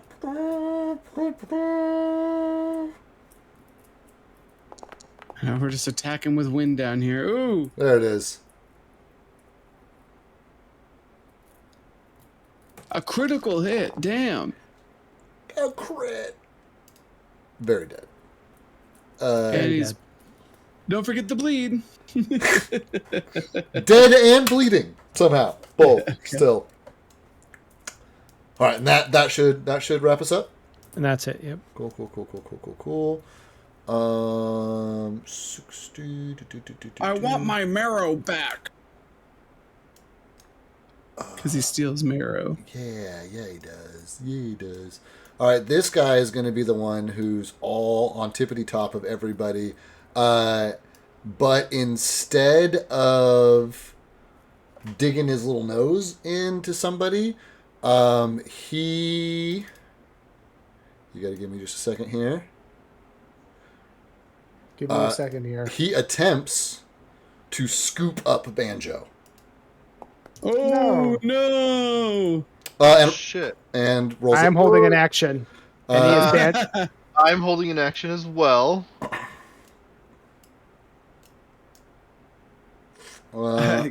Here, take this guy, and I offer him little guy. Yeah, he does Banjo. fail for whatever it's worth. He's adjacent to everybody, so those of you holding actions can take them. Okay. Banjo Rage!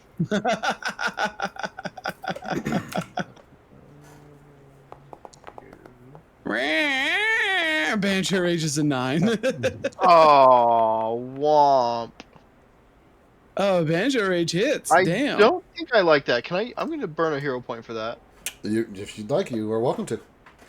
Yes, please. Hell yeah. This is not the kind of place where I want to roll.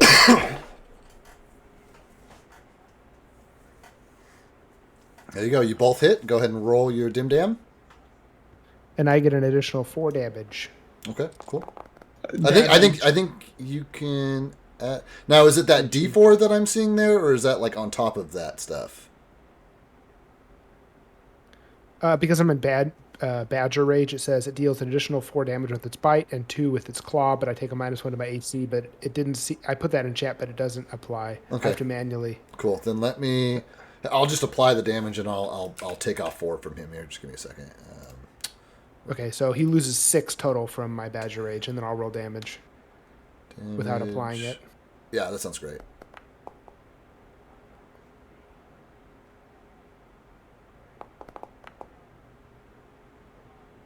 Okay. That is 31 plus 6 is 37. Got it. All right. So all damage has been appropriately applied. You guys have done that. He's out of actions, getting down there.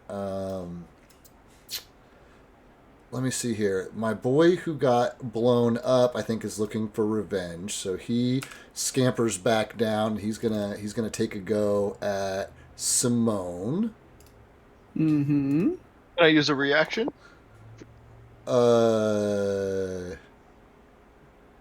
I think so. If you held an action that's separate from your reaction, so I believe you can still do both. So I don't know if this happens before he attacks or after he attacks, but it's a reactive strike. A creature within your reach uses a manipulative action or a move action, makes a ranged attack, or leaves a square during a move action it's using. I can lash out at the foe, make a melee strike against them if it critical strikes. And if your attack is a critical hit and the trigger was a manipulate action, you disrupt that action. I mean, the way that I'm reading that is that it would need to move once it's in your space, it needs to move out. It's kind of a attack of opportunity in that move. Mm-hmm. It sounded like in a square. So I'm going to say, because he's going to try and clear out right now. He's just taking a fly and go. So the attack goes through first. His attack goes through first. He has priority 2 because it's his turn. But then we'll for sure apply that. Shit, is it still blind? I think it's still blind. All right, so he was a 34 to hit, which I do believe beats Simone's AC.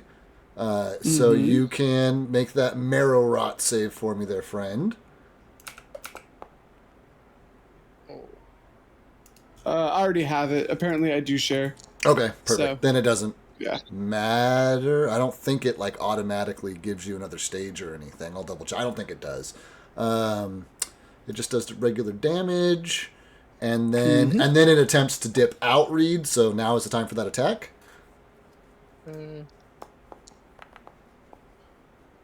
That is a critical hit, so whatever your fucking fancy shit is. 42. Big on the- ouch. That'll do it. Yeah. And then... Sorry, I couldn't get to him sooner. What are we gonna do here? He was the bat guy, so he's lowering elevation. He's still not quite on the ground, but he's out of movement, kind of getting in this space. So it's back to you guys.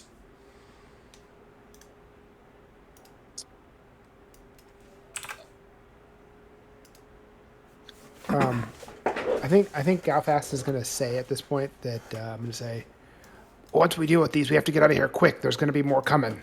These usually travel in big packs. There's going to be a lot. As soon as we kill the last one, we got to get out of here. Skythar is going to move up. Can I throw another boulder? 100%. That one is going to be a minus. That's 10, 20. -4 to whatever your roll is, but absolutely, you may. Okay, they're equal distance to me, so I'm going to target the one that's only 50 feet rather than 60 feet. Cool. Yeah, that's great. I'm going to roll attack. Oh, he's not elevated. He's on the ground, but he is below you. So I think it would work out to be the same. You know. Okay, I'm going. Oh, he's below me. Yeah, because he tried to pick up Banjo.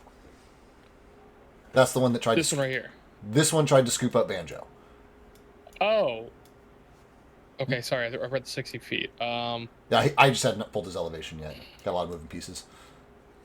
Right. Does that change your I'm trying stuff? to think about when. Yeah. I kind of want to move twice, and I want to use my hammer.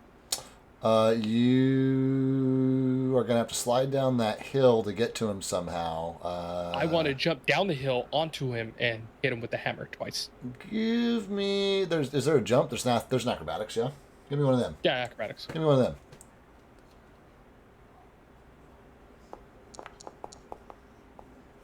Yeah, perfect, my guy. You jump down. Roll your 2 attacks. Fuck, I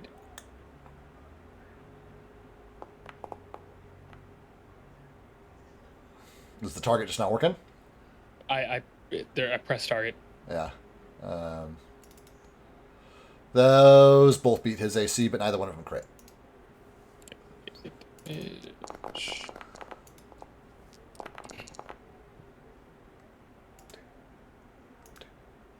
All right, you got him. Cool. Cool. Cool. Then, what are the rest of you guys doing? He's dead. He's I dead. will. I'm Yes. literally I'm standing on top of him. Yeah, Kythar is standing where the bug used to be. I will shoot. My That's shot. it. You got one target remaining. So, whamp. Hell yeah. Nice.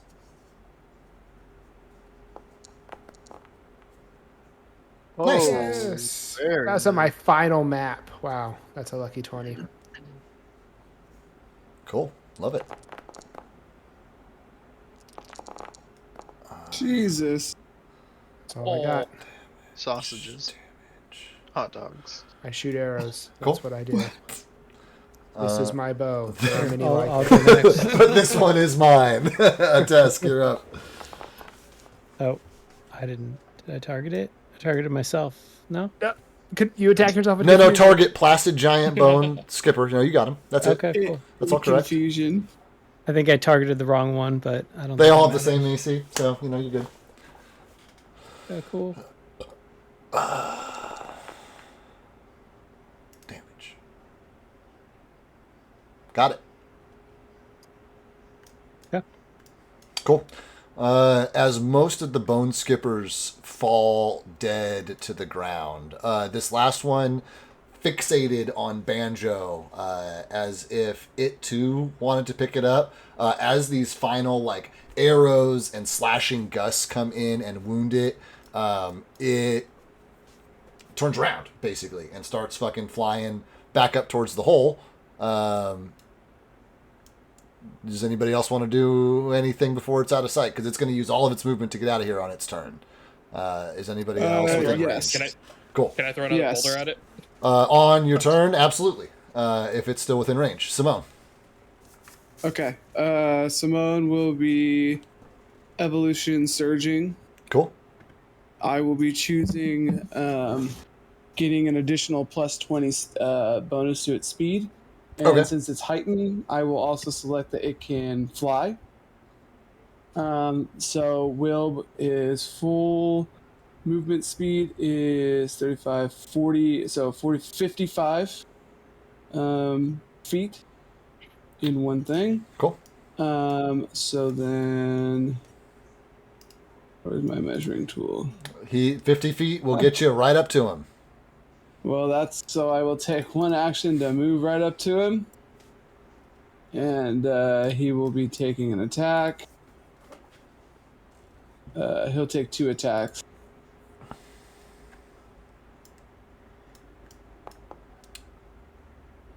Oh, bummer. I'll use a hero point. There it is. To reroll it.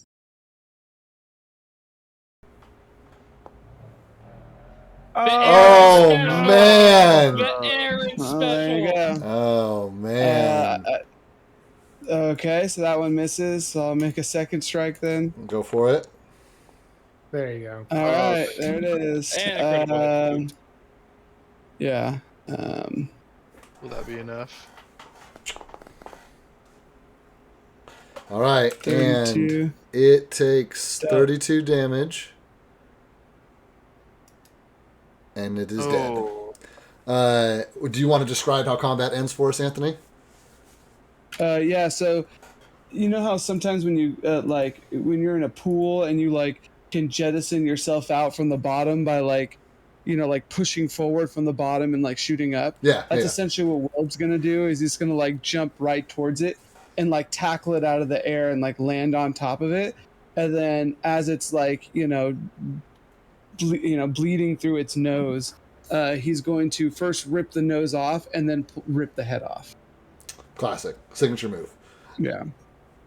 And as as this thing tumbles to the ground, you guys find yourself standing, on this ledge, much wider than previous points, surrounded by dead bugs, dead deep gnomes, and dead drow.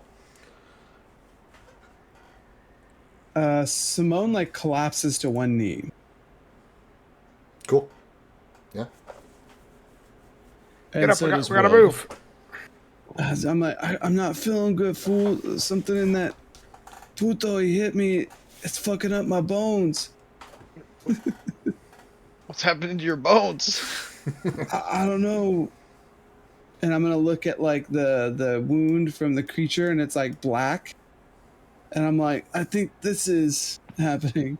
And you're gonna see like a puncture wound in like my shoulder, and there's like black, like flesh around it. I feel like Gal has to start laughing. Simone, you can't catch a break. You were shitting blood yesterday. Your bones are getting turned to liquid. Is this something I would know if lay on hands would help with? In order to answer that, I have to know what lay on hands will help with. Would you link it? Does it cure disease or cure something? Yeah, that's to fix the It disease. doesn't say it. So I don't think so.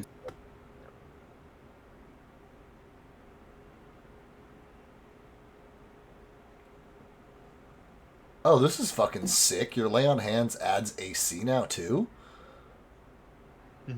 That's Oh, fucking. for one round. That's fucking But killer. I don't have a lot of uses of them. No, it doesn't. It will not. Yeah. It's treat disease. You need to be using a healer's toolkit. Oh We do man. have some.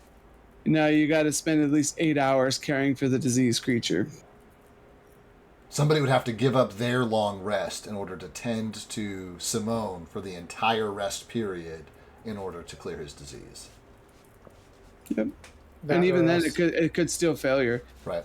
And even if they critically failure, it makes it even harder to cure the disease after. Or you guys I don't know have if to this find. disease will kill me.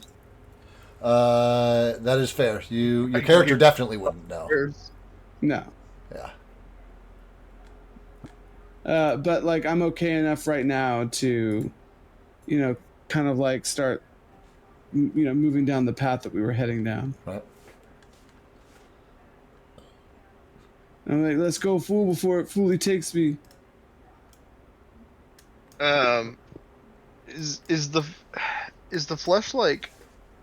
Could it be like cut off? No, it is That definitely would be- it is definitely a bone Okay. disease. It is definitely a bone disease.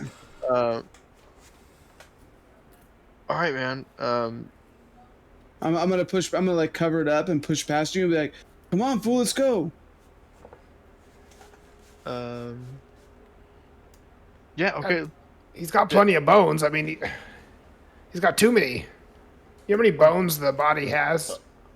Reed? Let's get going. There's sure to be other creatures here soon. We made quite the ruckus. Let's go. You guys move through this battle scene, right?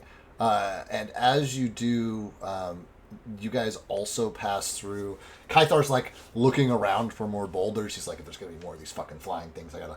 And as you're looking around, Kythar, you see that a bunch of these boulders have like veins of this like this like blue material in them, some kind of like mineral of some kind.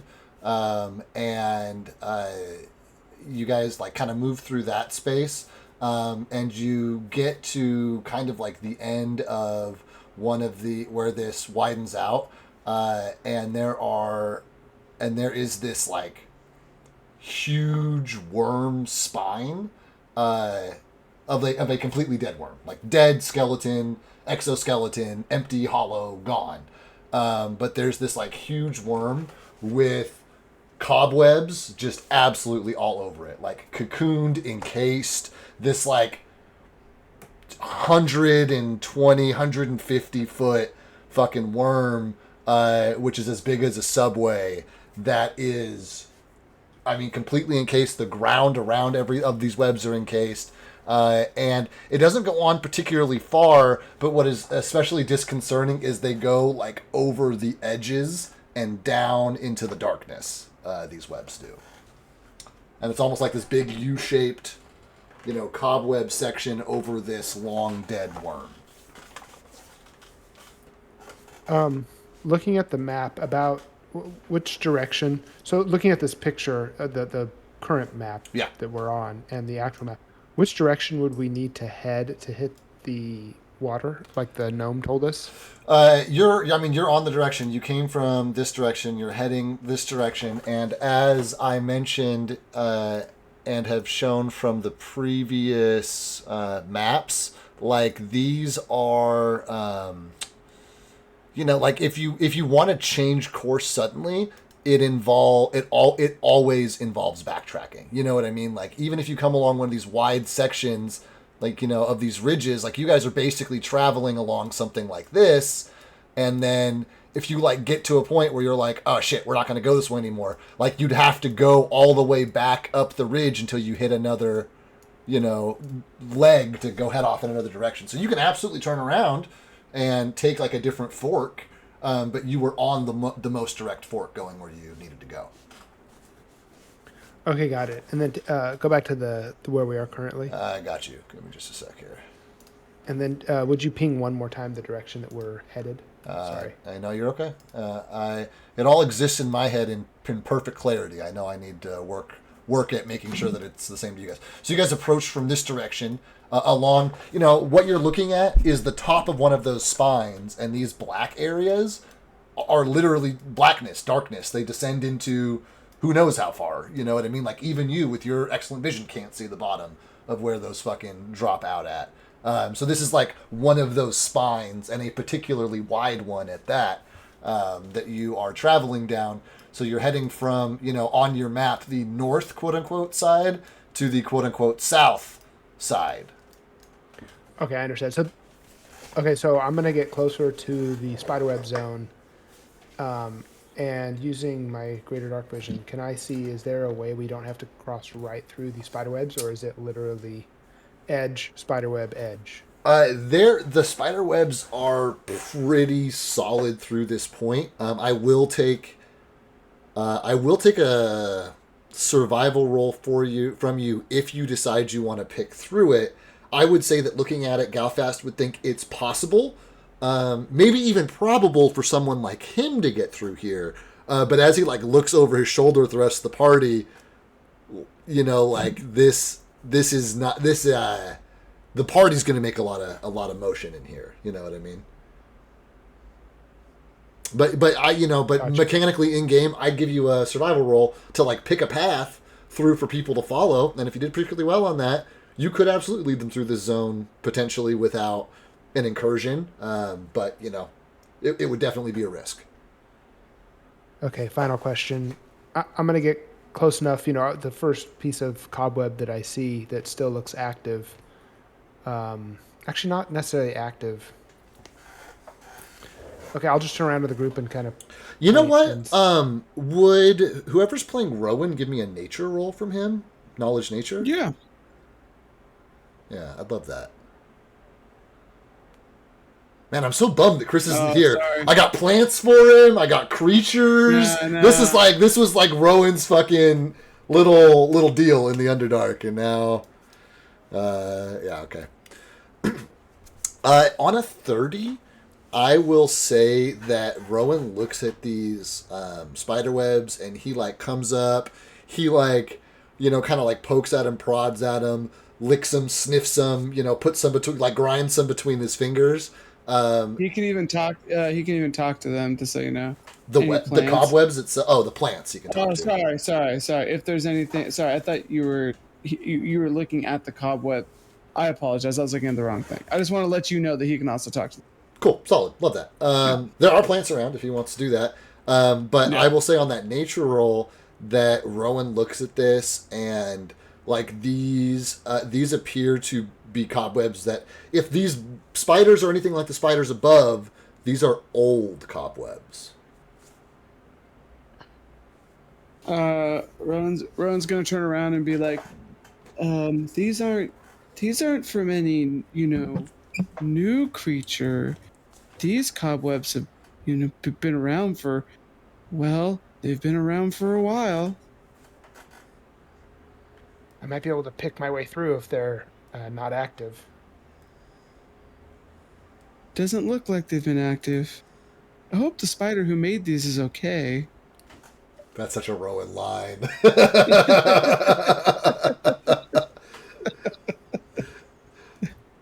He hasn't been around to check up on his webs lately.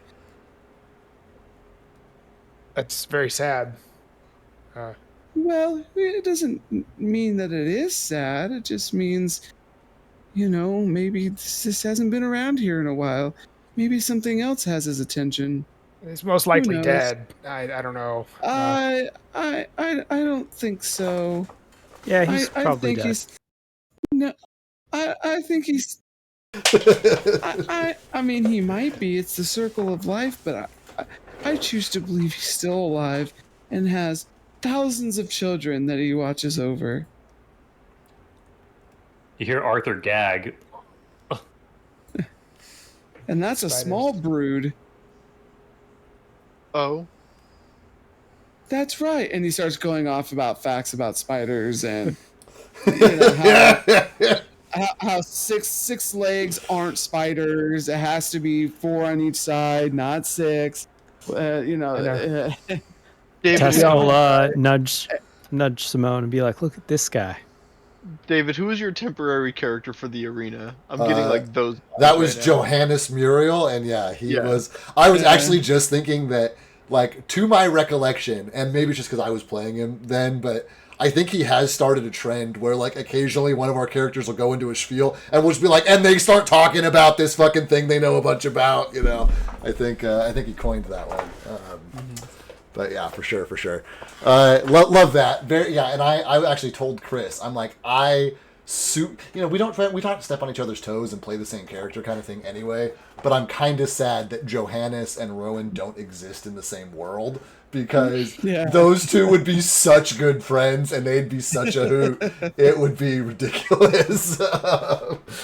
Johannes is just the crazy version of Rowan. Yeah, Rowan's like very soft-spoken and kind, and Johannes is the absolutely chaotic equivalent of that for sure.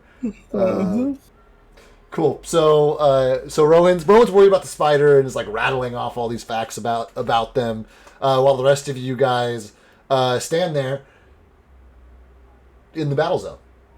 And do we get a short rest from Rowan talking? I don't know how long you guys staying here. I'm just kidding. I'm Okay, kidding. so we need to keep moving now. Okay. Follow me, and I'll attempt my survival cut through. Cool. And so you're gonna cut through. You're gonna slice through. Yeah. I'm gonna do whatever I need to do to if I can cut a path for Yeah. everyone. All right. So you're clearing a path. Yeah. Clearing a path. Yeah. Cool. And I'm gonna use a hero point for this roll. Great. Roll twice. Take the higher. And I'm gonna give him guidance. Boop. Is this public or blind? This is probably public. Everybody can see how well you're doing at this. And then don't forget your circumstance bonus from your guidance. +1. Yeah. +1. That's what guidance is. Yeah, pretty solid difference between two of them. 30 is high enough to be able to cut this path with relative ease and perhaps more importantly, speed.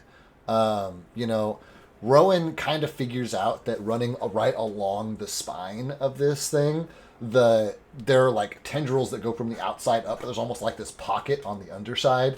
And so just by like kind of like carving out a little bit, he's able to Galfast is able to pretty quickly like make his way along the side of the worm, and it grows. The column is like very narrow at the tail end, and this like the spine of this thing gets to be as thick as a tree trunk, with these huge branches coming off of it. And as you get to the front, the like head is basically just this like giant circular ring that the teeth have fallen out of a long time ago. Still very obvious what it is, but like you're staring at this thing that's as big around as the cave entrance was, at the place that you long rested previously. But you're able to like cut your way through this and like kind of pop out the other side. How are its bones? What do you mean, how are its bones? Does it still have its marrow? That's what I'm trying to get at. Yeah. I mean, this thing is very dry. Like this thing doesn't have marrow. This thing, like especially with you being right next to it, Galfast, like you don't have experience with nature per se. You got a lot of experience with dead stuff, and this thing's been dead for a long fucking time. Like a long fucking time. But you cut your way through. No problem. You guys see Galfast cut his way through this thing, and probably like 200 or so feet of spider zone, maybe 250 feet of spider zone, and like get through a ridge on the other side where you can kind of like scamper up out of the spider level and onto like a neighboring ridge and continue in loosely to the direction that you guys need to go in. Do you guys follow him? Yes. He said to follow him. Cool. Sounds great. As you guys do so, you travel for another, we'll call it 20 minutes or so, 30 minutes or so. I guess same standard question. Anything anybody's doing, any particular concerns or tactics you're taking as you're continuing to move through the space? Kythar, make sure to pick up one of those stones, maybe like a fist-sized one to put in his bag to give to the team later to look at. Okay, like a small piece of that, whatever mineral deposit it was? Yeah. Cool, solid, love that.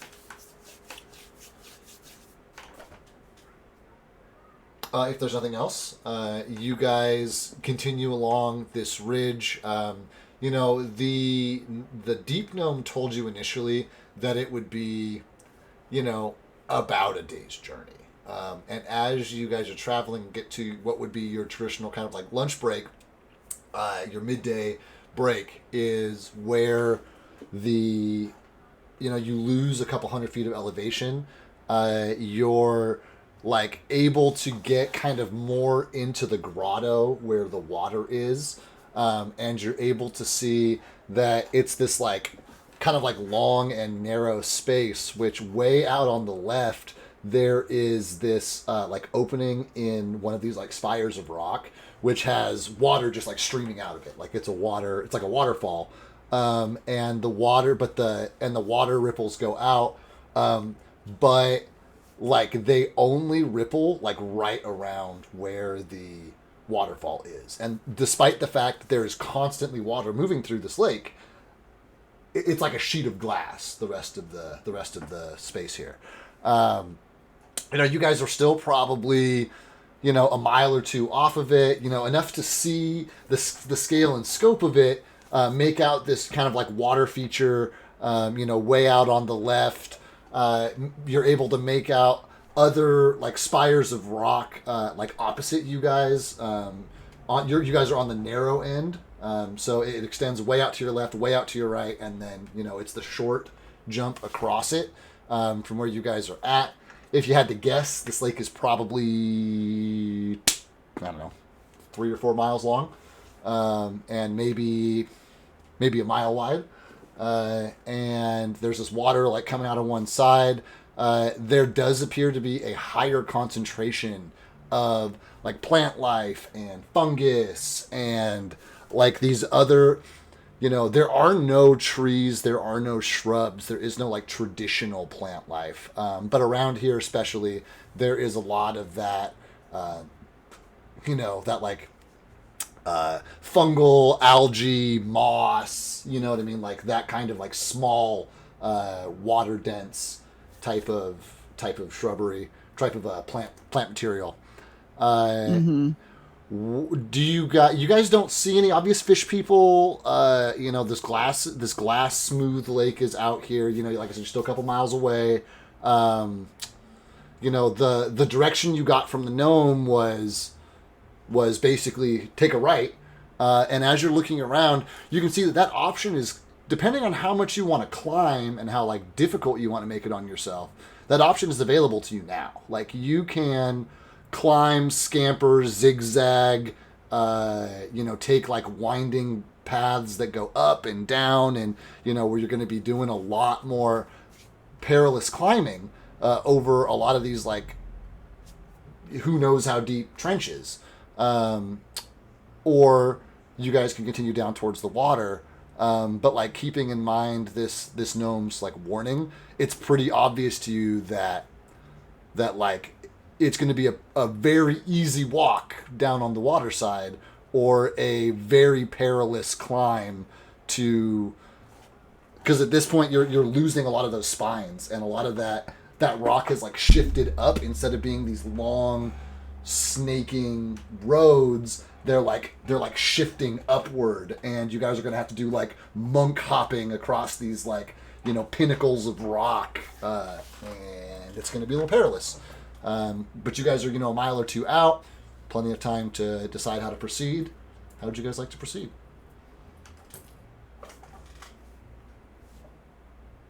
That's a good question. And just as a reminder, the gnome, from his recommendation, we understand that he would say to climb, right? Take the high road instead of the low road. Yeah, I mean, generally speaking, like as you're looking at the layout, like you don't see an obvious, like the places you've been traveling have all been very obvious. You can stand anywhere, look around, and see the only kind of ways to go forward. Here it's a little more ambiguous. Sight lines aren't quite as good, especially as you start climbing up.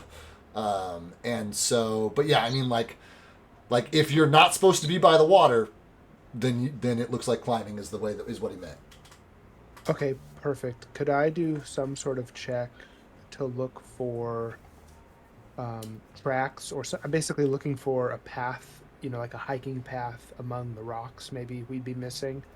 I'm trained in looking and covering tracks, so maybe I see, yeah, it's climbing, but it's like, oh, here's the route that the gnome was talking about that they usually take. Okay, I do like that. Anybody? I'm going to look at your character sheet for a second while I ask what to roll for. Anybody else want to take a specific tactic?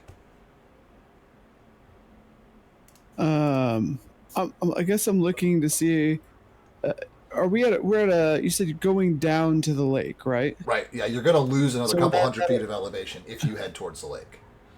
But that assumes that we can then see pretty far. Yeah, like I said, west you can for- tell that the lake is 4 or so miles long. You can see it pretty much end to end from where you guys are at, because you do still have some Gotcha. elevation.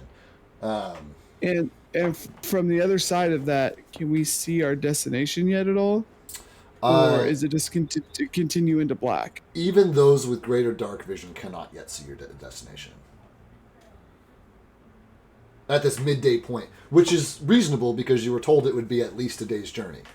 So here, halfway through that, it would be unlikely that you could see it, right? Because once you're within Gotcha. eye shot of something, you're usually, within an hour or two, I want to say. I think I feel like we're really hitting that survival hard, but I think that's still what's most appropriate here, Aaron. So go ahead and give me one of them. Makes sense. Galfast is a dwarf. He, lives underground. This is all. He should be good at this stuff. Should be. Maybe I should just stop talking. Galfast is like climbing and scampering and like looking around and cursing and spitting. But like you get to the top of one of these spires, and like the only obvious path that you can see forward involves like much smaller versions, but involves basically like doing a climb, a slide down the other side, doing a little like zig over to another spot, kind of like walking narrowly along a cliff face, sliding down another stalagmite, like it's not anything like a marked path. It's not even anything like a hiking trail. It's really just a technically traversable path. That's something.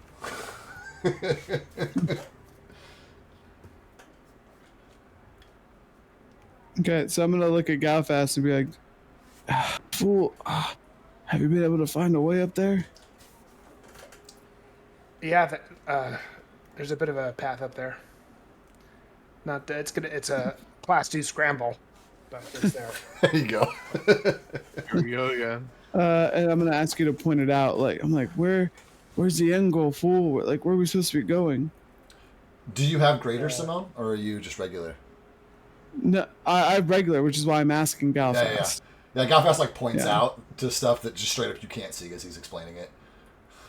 But I see a general direction. Yeah, I mean, you can see like the first spire he's talking about. Like, we're going to climb around that, scamper down there, and then we're going to go across this, we're going to go across this narrow ledge, which you can't see. Climb up this other ledge, which you can't see. You know what I mean? It's like, you can see the first thing he's talking about, but like beyond that, it's just too dark. I'm gonna say, Okay. it's over there. Simone, you don't look too good. I don't feel too good, fool.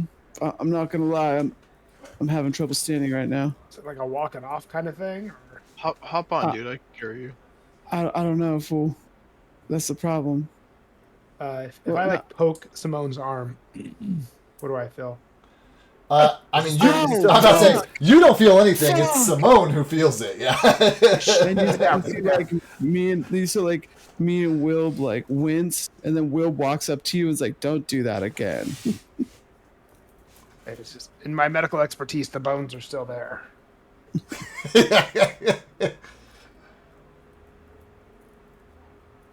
Technically not dead. I'm like, "Let's go, fool." I'm right behind you. I'm like urging you to go quickly. All right, we're taking the high road. Sounds like. Love it. You guys take the high road, and it becomes very obvious to all parties involved that this is going to be some slow going, right? Like, there are very few instances that are life threatening where one wrong step and you tumble to your doom.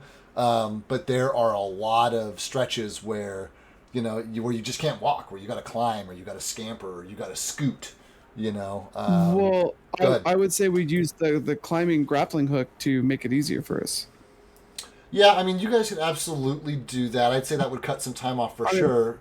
Because like any place that's perilous, we would put the grappling hook as a way. So like for example, if there was a tight ledge, we would throw the grappling hook above us, then use it as like a pendulum as we like walk across, like left foot, right foot, left foot, right foot, going horizontally across until we get like a footpath. Then we just unhook it easily and then use it as we continue on. And then like if the next person needs to go, we swing the rope back to them, they grab it, and then go across the tight ledge kind of thing. That's my thought process behind it. Yeah, because no, it is a climbing hook. It's literally used for what we're going for, right? Right. Yeah. My only issue is that you only have one of them, so I'm trying to figure out like how if time is the currency here, like what does that buy you basically? And so I think that in this instance, what I'm gonna roll is that I want everybody to make an athletics check with advantage. And if if 4 or more of you can beat a 30, this will just be a regular. This will be the same speed as walking, essentially. Are we doing athletics? So public, right? Yeah, public athletics check. If 4 of you can beat a 30, this is no time flat. I'm not athletic. Oh, I see. You can't Those are even athletic you guys. can't even beat a 30. Reed got. Oh man. Does anybody have hero points to spend? Do you want to spend hero points? I see that Kythar beat, Sure. Reed beat, but that's it. And you need. I'll do it one more. I'll do it. Oh. Nope. Rough. Can I give somebody my hero point? Somebody who has not already used a hero point, absolutely. Can I do one, but can I have Banjo do it? Yeah, you guys still need 2, so I'll give Banjo 1. Dig dig. Hell yeah. Wow. Okay, well the dice obviously have a part of the story to tell here. They tell So a different story. they tell the story. That's literally why we play this game with dice, man. If we weren't gonna use the dice, we'd all just sit around and make up stories together. Yeah. Which, fun fact, I used to do in middle school on the old school RPG forums, where it was basically like D&D, but there were no rule sets. They were like writing forums, and you just like got on and just like wrote a paragraph about what your character did, and somebody else would like join the scene. And like fight scenes were all just basically like, like honor system. It was very cool and very like, I don't know, very different. But you guys like are, despite the fact that you have this grappling hook, like it definitely with the addition of the grappling hook, nobody's gonna die. There was never a chance that anybody was gonna die here. Like you guys had this kind of like ace up your sleeve, but you guys are moving and moving and moving, and you're getting to like the end of your day. And as you like scamper up to kind of one of these high points and have made your way down, half or so the distance of the lake, maybe 2/3 of the length of the lake, kind of like zigzagging and up and down and going this like super indirect route in an attempt to like stay away from the coastline. It becomes obvious to you guys that you're gonna be like pushing it, right? Like you're gonna put yourselves in a situation where you're gonna need to take a long rest when you get there, and you don't know what's gonna be there. Like you guys can like see the writing on the wall, and you're like, this is like you guys are gonna be rolling fort saves for exhaustion, or you're gonna need to rest between here and there, and this is kind of like your last. This is kind of like your last chance before you get there. Like you can see this, this like kind of like outcropping up on a ledge down near the lake, where there's the first thing that looks anything like a building you guys have ever seen. It's probably I don't know how to describe it. It's like circular with a dome on top, with like pillars that run around it. It's too far to see any kind of details, but you can see there is definitely something. Galfast and I guess Reed using the greater dark vision. There is definitely something that looks like a building. Something that looks like a building cut out of the stone, way the fuck out there. But you can tell that you're gonna have to make a choice about either pushing through or doing that on another day. So, what's your verdict? What are you guys going to do? Would this be a good? Go ahead. I say we set up the lantern, fool. Which for the first time down here does work. Mm-hmm. Because it's been long enough. Yep. Just right here, right now. Unless you have a better spot, fool. I'm sorry, I can't really think right now. My bones are dying. My bones are dying. Hey, are we gonna wake up and you're gonna be dead? I don't know.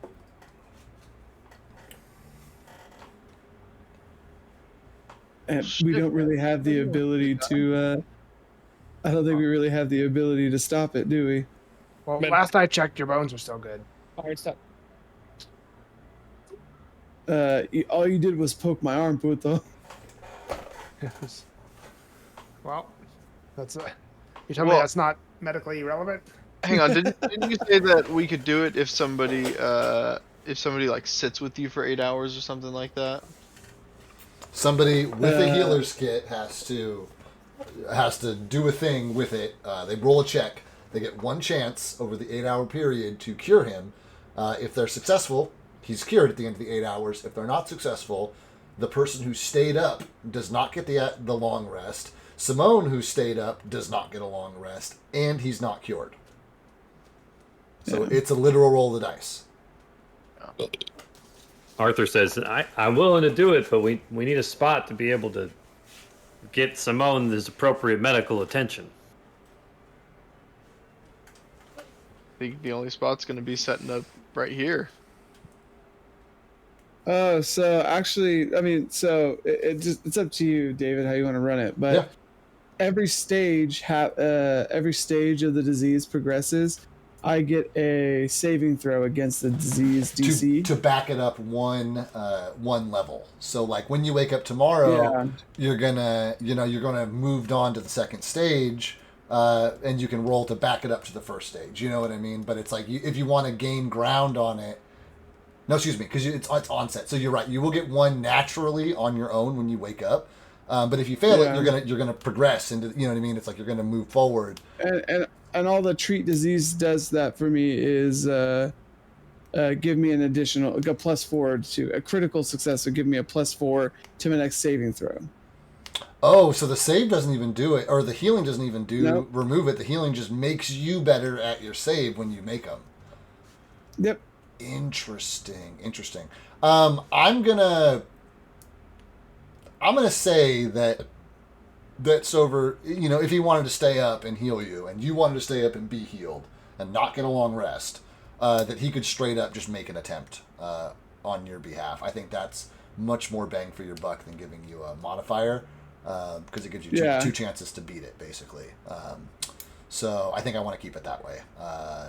So if that's something you guys want to do, just know mechanically that what you're doing is you're trading a long rest for an extra shot at beating the disease. Yeah, I mean, I have to. You know what I mean? Like, I don't know what the disease is, so yeah. Can't lose Simone. Okay. If that is the case, are you guys going to set up your lantern and take a long rest here in the rocks? Enough space? It's extremely tight, but yes, there's enough space. Okay, so we're thinking like Return of the King. They're sleeping on like that hilltop where Gollum threw all the leaves down in Minas Morgul. Something like that. I mean, we're talking like you guys are kind of spread and strung out over 20, 30 feet, maybe even more, maybe like 40 feet, because each of you needed to find some place that was like wide enough that you could lay down in. You know what I mean? Terrifying. Mm-hmm. Yeah. What's the radius on that lantern? Oh, I mean, if it's 20 to 30 feet, Yeah, That's all right. If you're spreading 40 feet around and it's got a 20-foot radius, you could still put it in the middle. So it's tight. Like you guys are just like two of you guys are on the absolute fucking edge of the lantern's effects. It's always been tight though. We've always been able to figure it out. You know what I mean? Right. We've always been able to get. The difference is you get it guys going. aren't in a room now where you can all pack around the lantern. You guys kind of have to string yourselves out in a line where the lantern's in the middle of you. You know, but I think there's still enough room for you guys. I think it's fine. So then, do you guys want to make those healing saves now, or do you want to start next session with the attempted fort save? I feel like with our current luck level, I'd like to wait until next session. Metagaming the lucky dice. Yes. I love that. Cool. Then that sounds good to me. We'll start next session with Arthur and I mean, you guys can take watches if you want. We'll like do your long rest. Arthur and Simone will, try to heal. You guys can do what you want to do. Anything else anybody wants to do at this session before we wrap up? No. Okay, cool. Then you guys made it through, most of the distance you needed to cover. A relatively minor encounter. You did manage to get out of there before reinforcements showed up. Maybe there were spiders, maybe there weren't, but you guys didn't run into any of them. And, now you're here far enough outside the bounds of the lake that you don't think you have to worry about tentacles and fish people. You shouldn't, you guys are still pretty far away. And we'll pick it up next week with you guys right outside the fucking ruins. And I'm real excited. You guys will get there and it'll be great. And everybody will have a good time. Probably. Sounds good. Hopefully. Whatever makes it fun. Taskin's already slowly killing Simone. I think that's his his end my whole goal. goal. In this. Yeah, it's just to kill Simone. So Cool. you're doing a great job. I mean, he did come from the College of Arcane Arts. We don't know. I know. I'm about to say he's been an evil mole double agent the entire time. He's The just whole fucking- Nobody just walks out. I know you guys like show up in 2 years at the big bad's house, and Tyler just like walks across and like picks something up and is like, "Yes, I'm here." No, but Okay. No more griffins. Maybe. oh, funny. All right, guys. Then we'll pick it up next week. Thank you guys for playing, and I'm real excited to keep going. Sounds good. Thanks, I'm guys. excited All right. too. All right, later, guys. Yeah. Night. Bye. All right. All right, let's see here. I bet you it's just me. But we can take a little look-see here. Who do we got? Just me. Just I. Yours truly. So then we will catch you guys later.